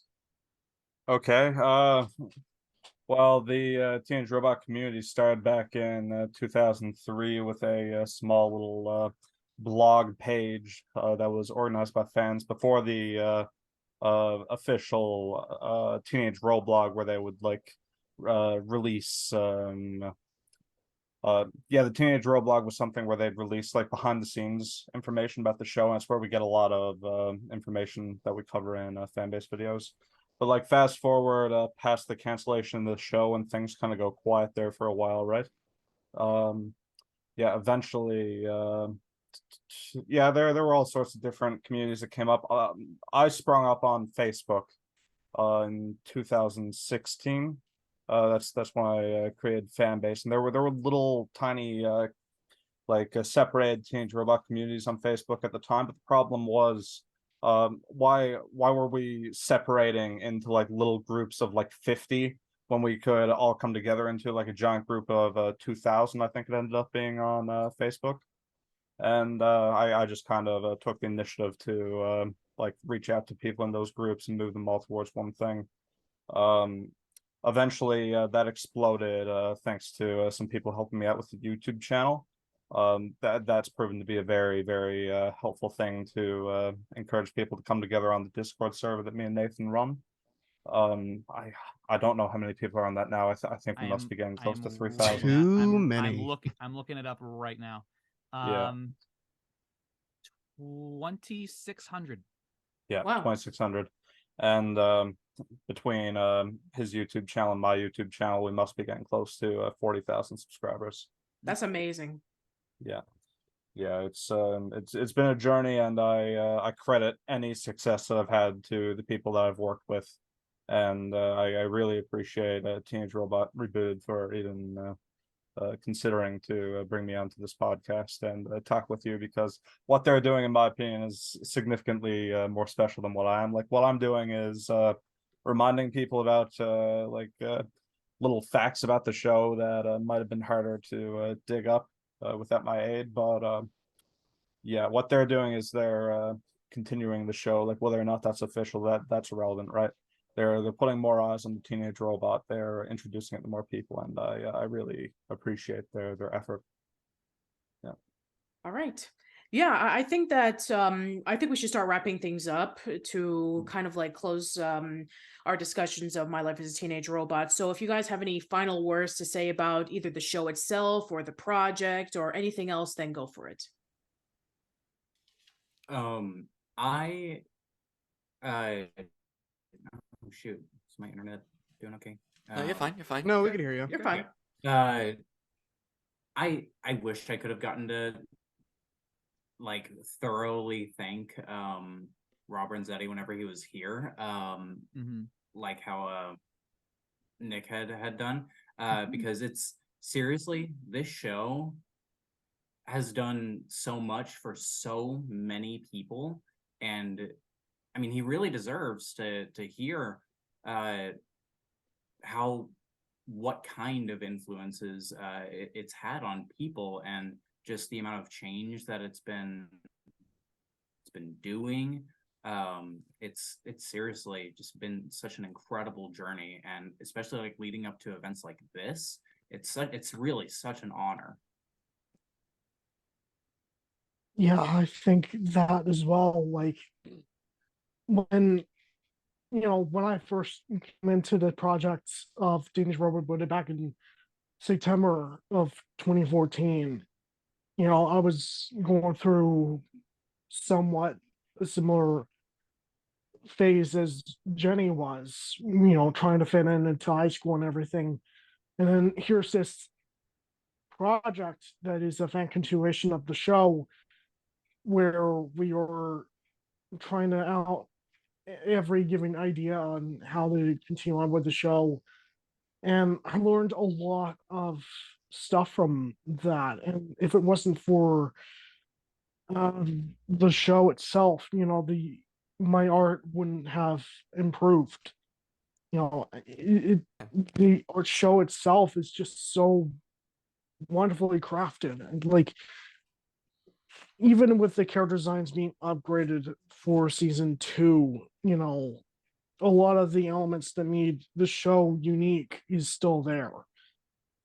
It's just added on top of that, and really the story itself of Jenny trying to fit in just really captivated people, I think. Yeah, And it's you can tell it's really had like an effect on a lot of people, of helping people understand how that they can like fit in and stuff like that.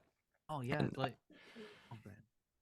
but yeah, sorry, I didn't mean to cut you off. no, yeah, I think one of the most like we only lightly talked about this a little bit, but I think even nowadays what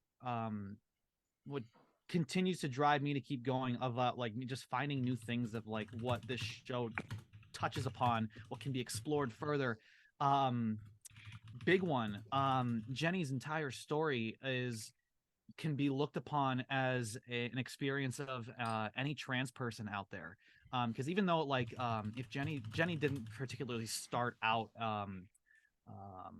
born a boy and transition to a girl, but she did start as a robot and is now trying to see herself or be seen as just a regular teenage girl that can fit in with the crowd, and to the point of her changing her name and asking her parent to stop calling her her old name XJ9 and to only refer to her as Jenny, to the point of she has body image issues where she looks at herself in the mirror and she like hates what she sees, and to the point there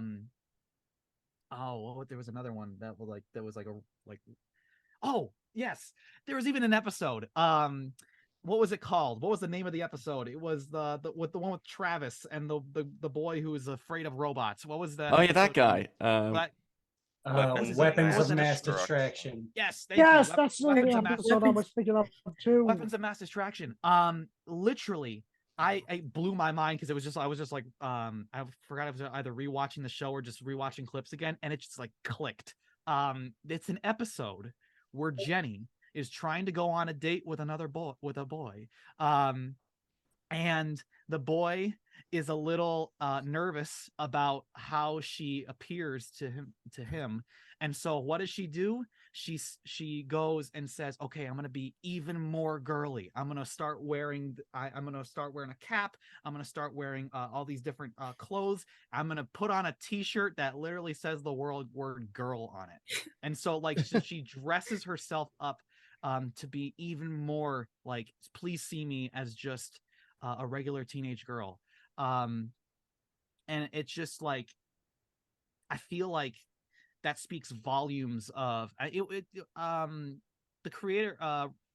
Rob said on Twitter a while back that it wasn't intentional, but it's so abundantly clear, you know, that the themes are there. Yeah, the themes. Yeah, exactly. Greatest coincidence ever. But I think that's why it's also so topical nowadays, is that of this show, because it really is just about a kid who just wants to be seen as who they really are, and that's it. There's all the superhero fighting, all the aliens, the monsters and whatnot. That's all just the spectacle and the fun. With that, its core, it's really about Jenny just trying to fit in and just trying to be who she truly is. And I think which also kind of relates to me with the autism spectrum and how some people with special needs, including autism, view Jenny. I think like some people on the autism spectrum view Jenny somewhat on the same way as like trying to fit in. In fact, I think because of Jenny's color blue, we associate, some of the autistics like myself associate the color blue with some of the favorite characters that we enjoyed watching, like Blue from Blue's Clues, or in this case, Jenny. So it's like the autism spectrum kind of relates to Jenny in a way, or Sheldon.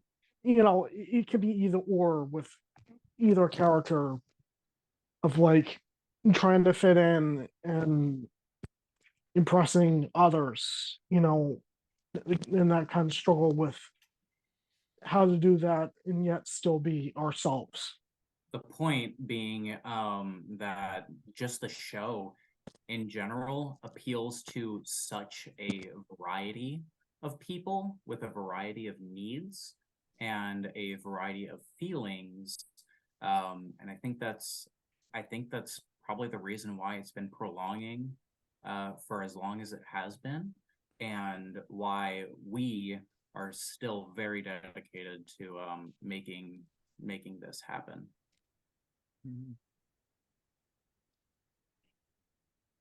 I think it's like, it's not only just about like trying to make a comeback happen or something like it. It's just also just about bringing attention to it, just even if it all falls apart the next day, it's like, remember this show at least, it's touched a lot of people, it's pushed a lot of people into animation. I wouldn't be here without if I had not worked on this project or done anything of the sort with Teenage Robot, I would still be making little live combinations of live action short films and Lego stop motion videos on like some backwater part of YouTube. I wouldn't have bought a tablet that I draw on for digital art and whatnot, because I did that to try animation on. I wouldn't have tried storyboarding. I wouldn't have tried music composing or sound design or anything like that. I would have just like been animating little Lego whatevers for years on end. And so this is like, it inspires you to branch out and try different things in that regard. And just do it. I'm very thankful for that. Just make things, all right? Just follow your passions, okay? Yeah. Follow your passions right now, or else. Right now. I think everybody kind of summed it up a bit. Like, almost everybody here has some connection to it, which I think is why, again, like, as I think Sebastian was saying, right, that it's the reason why everybody's so connected to this, is that, like, it's like everybody gets to put a piece of themselves into this puzzle. Like every single, like again, everything is like, it's handcrafted, it's made with detail that only one person could bring to it, so it really is reflective of everyone. Like, it's not just one person's vision, it's not just Nathan going, I want to do robots fighting, it's not just that. It's not like okay, let's have cool action, or like let's be super dramatic and be all about Jenny. It's everything, and that's really what we're trying to capture as a whole with this project, is just, again, making something that will connect to people as much as the original show connected to us. Yeah, and I think that I'm hearing everybody's story about how they got into the show or why the show is very special to them. You guys brought up some things that I would have never thought of, like the interpretations about how the characters are portrayed, or the way that art and storytelling and music can inspire creativity. I mean, usually that kind of stuff is great, but many people don't really bring it up. They just say, oh, this is something that really means to me from my childhood, or I was, going through this thing growing up, and this show actually helped me in a dark place, or it was able to entertain me, whenever I run home after school. But the fact that you were able to bring up some unique and some profoundly interesting ways on how the show is able to influence you into going above and beyond what I've ever seen of any fan of any show do, I have to say that that's just absolutely fantastic. And I just want to say, you guys just nailed pretty hard on why this show means a lot to a lot of people. So I just want to say thank you all so much for coming into this podcast and sharing your love for the show and sharing your project and everything else. So I really do appreciate it. Thank you for inviting us. Thank Thank you. Thank you. Thank you. Yes. Thank for you both- so much. Thank you for both Yeah. inviting us, and then putting up with my inconsistent response messages. It's okay. Don't worry DMs. about it. I apologize. I'm for awful on that. I No, also you have- apologize for any inconsistencies that were going on in my end. You have no reason to apologize. You guys you're fine. Don't worry about it. I'm just sorry for being stupid. Stupid Pika! You're not stupid. Yeah, so why don't wonderful. you guys, I know that you guys been spending the majority of the time just plugging and promoting the project, but where can people find you guys at? Oh yeah, that's good. That's a Nathan's nowhere, he's a ghost. I guess if I get further enough away from the camera, it'll like blur my face. Stop, just stop. I guess Okay, if just- we're promoting social media, you can find me on Twitter at Pika_Chaz. Yep. I'm on DeviantArt, Tumblr, Newgrounds, Pixiv,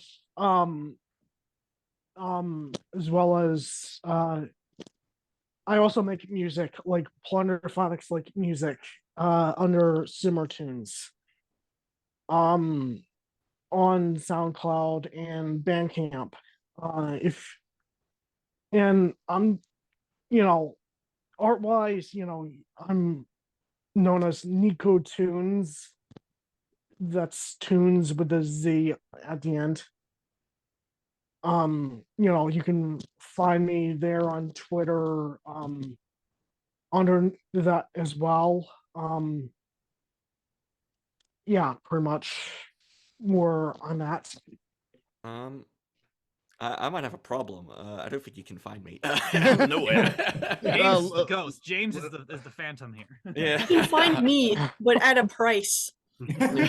Y'all have like websites, like You have come to on look now. for me, I don't know. Treasure hunt. Recruitment website. So y'all can find me on Instagram primarily as the Raptor Lad. I post mostly paleo art there, but occasionally I will do Teenage Robot or just fandom stuff in general.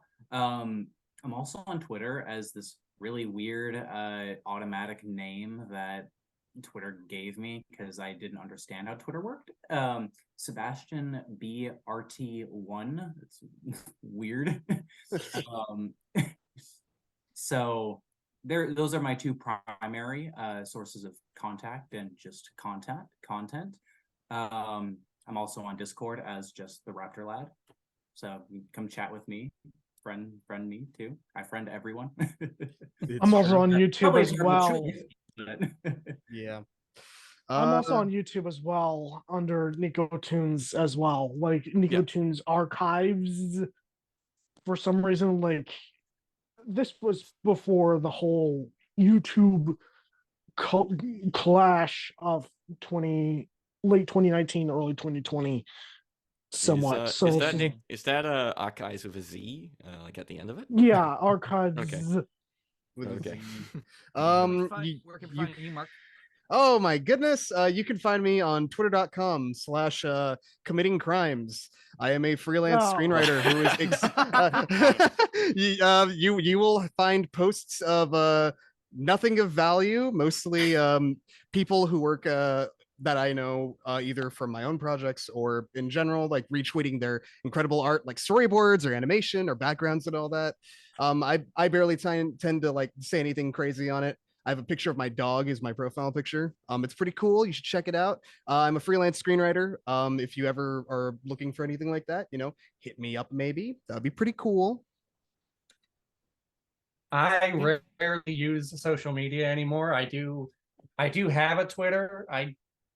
If you want to follow it, then go right ahead, but there's not much going on there anymore. I don't even remember what the Twitter handle is, but if you're following the project, you can probably find it. What about you, Jack? Where can we find you? Jack. Yeah, Jackie boy. Follow Teenage Robot Rebooted on YouTube and on Twitter. And also make sure to subscribe to Fanbase. Yeah. Join the Discord at your own. Yeah, join the Discord. Consider Join the My Life's Teenage Robot Fanbase Discord. Think about it. Own risk. I expect to see you At in your the own welcome risk, yeah. channel afterwards. I agree. Yeah.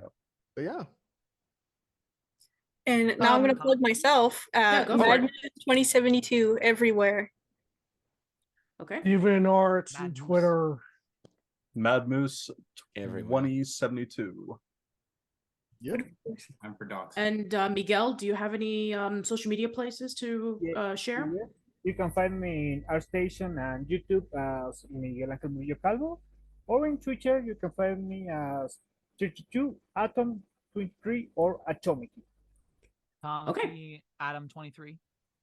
Yes. Yes. All right. And go ahead. You can find me pretty much anywhere, either under NateZilla 10,000. I made that username when I was like in 6th grade. Or It's no shame of that, really.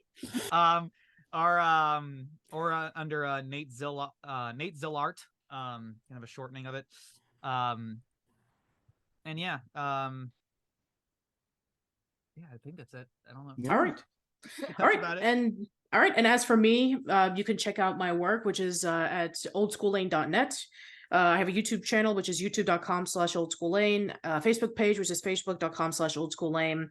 I've been going on and off on Twitter, but if you do want to follow me there, it's at Patty_B_Miranda. If you follow me on Mastodon, it's at Patricia Miranda.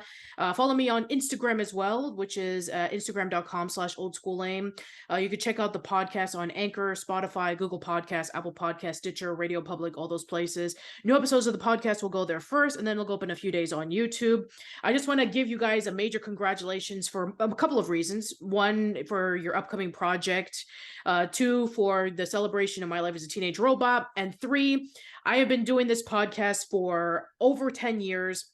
And for the longest time, my longest podcast was one that I did several years ago talking about the Power Rangers franchise, which was almost about like 2 hours and 55 minutes long. You guys shattered it. This is now the longest podcast I have ever done. Oh my Clocking goodness. in at over 3 hours long. But I Oh just my had to goodness. Let's go. Yes. Still love quality I am content. so sorry. Would it be no, crazy? but How I just crazy would wanna- it be if? Oh, sorry. Go ahead. no, I just want to say, no, this has been great. I mean, just talking to you guys about all of this has been fantastic. But yeah, I just want to say again, thank you for coming on to the show. This has been an amazing experience. It's been really fun here, I think, for everybody. We've really had a blast here, and also be glad that nobody brought up Godzilla, because otherwise this podcast would have gone on for another hour. End it now. You want to All talk right, well, Man. I'll tell you what. I mean, I've never done a Godzilla podcast, but if I ever do, I'll call you guys for it. Hey, next year's the 70th anniversary of Godzilla's next year. Okay. Yeah, let's do it. Let's do it next year. Let's do it. Nathan and myself. All right. Well, listen, thank you guys so much for tuning in, everyone. Let us know in the comments below about your thoughts on My Life as a Teenage Robot, or your favorite episodes, favorite characters, favorite moments. Let us know about how it inspired you or influenced you. Let us know about your thoughts about the upcoming project of My Life as a Teenage Robot Rebooted.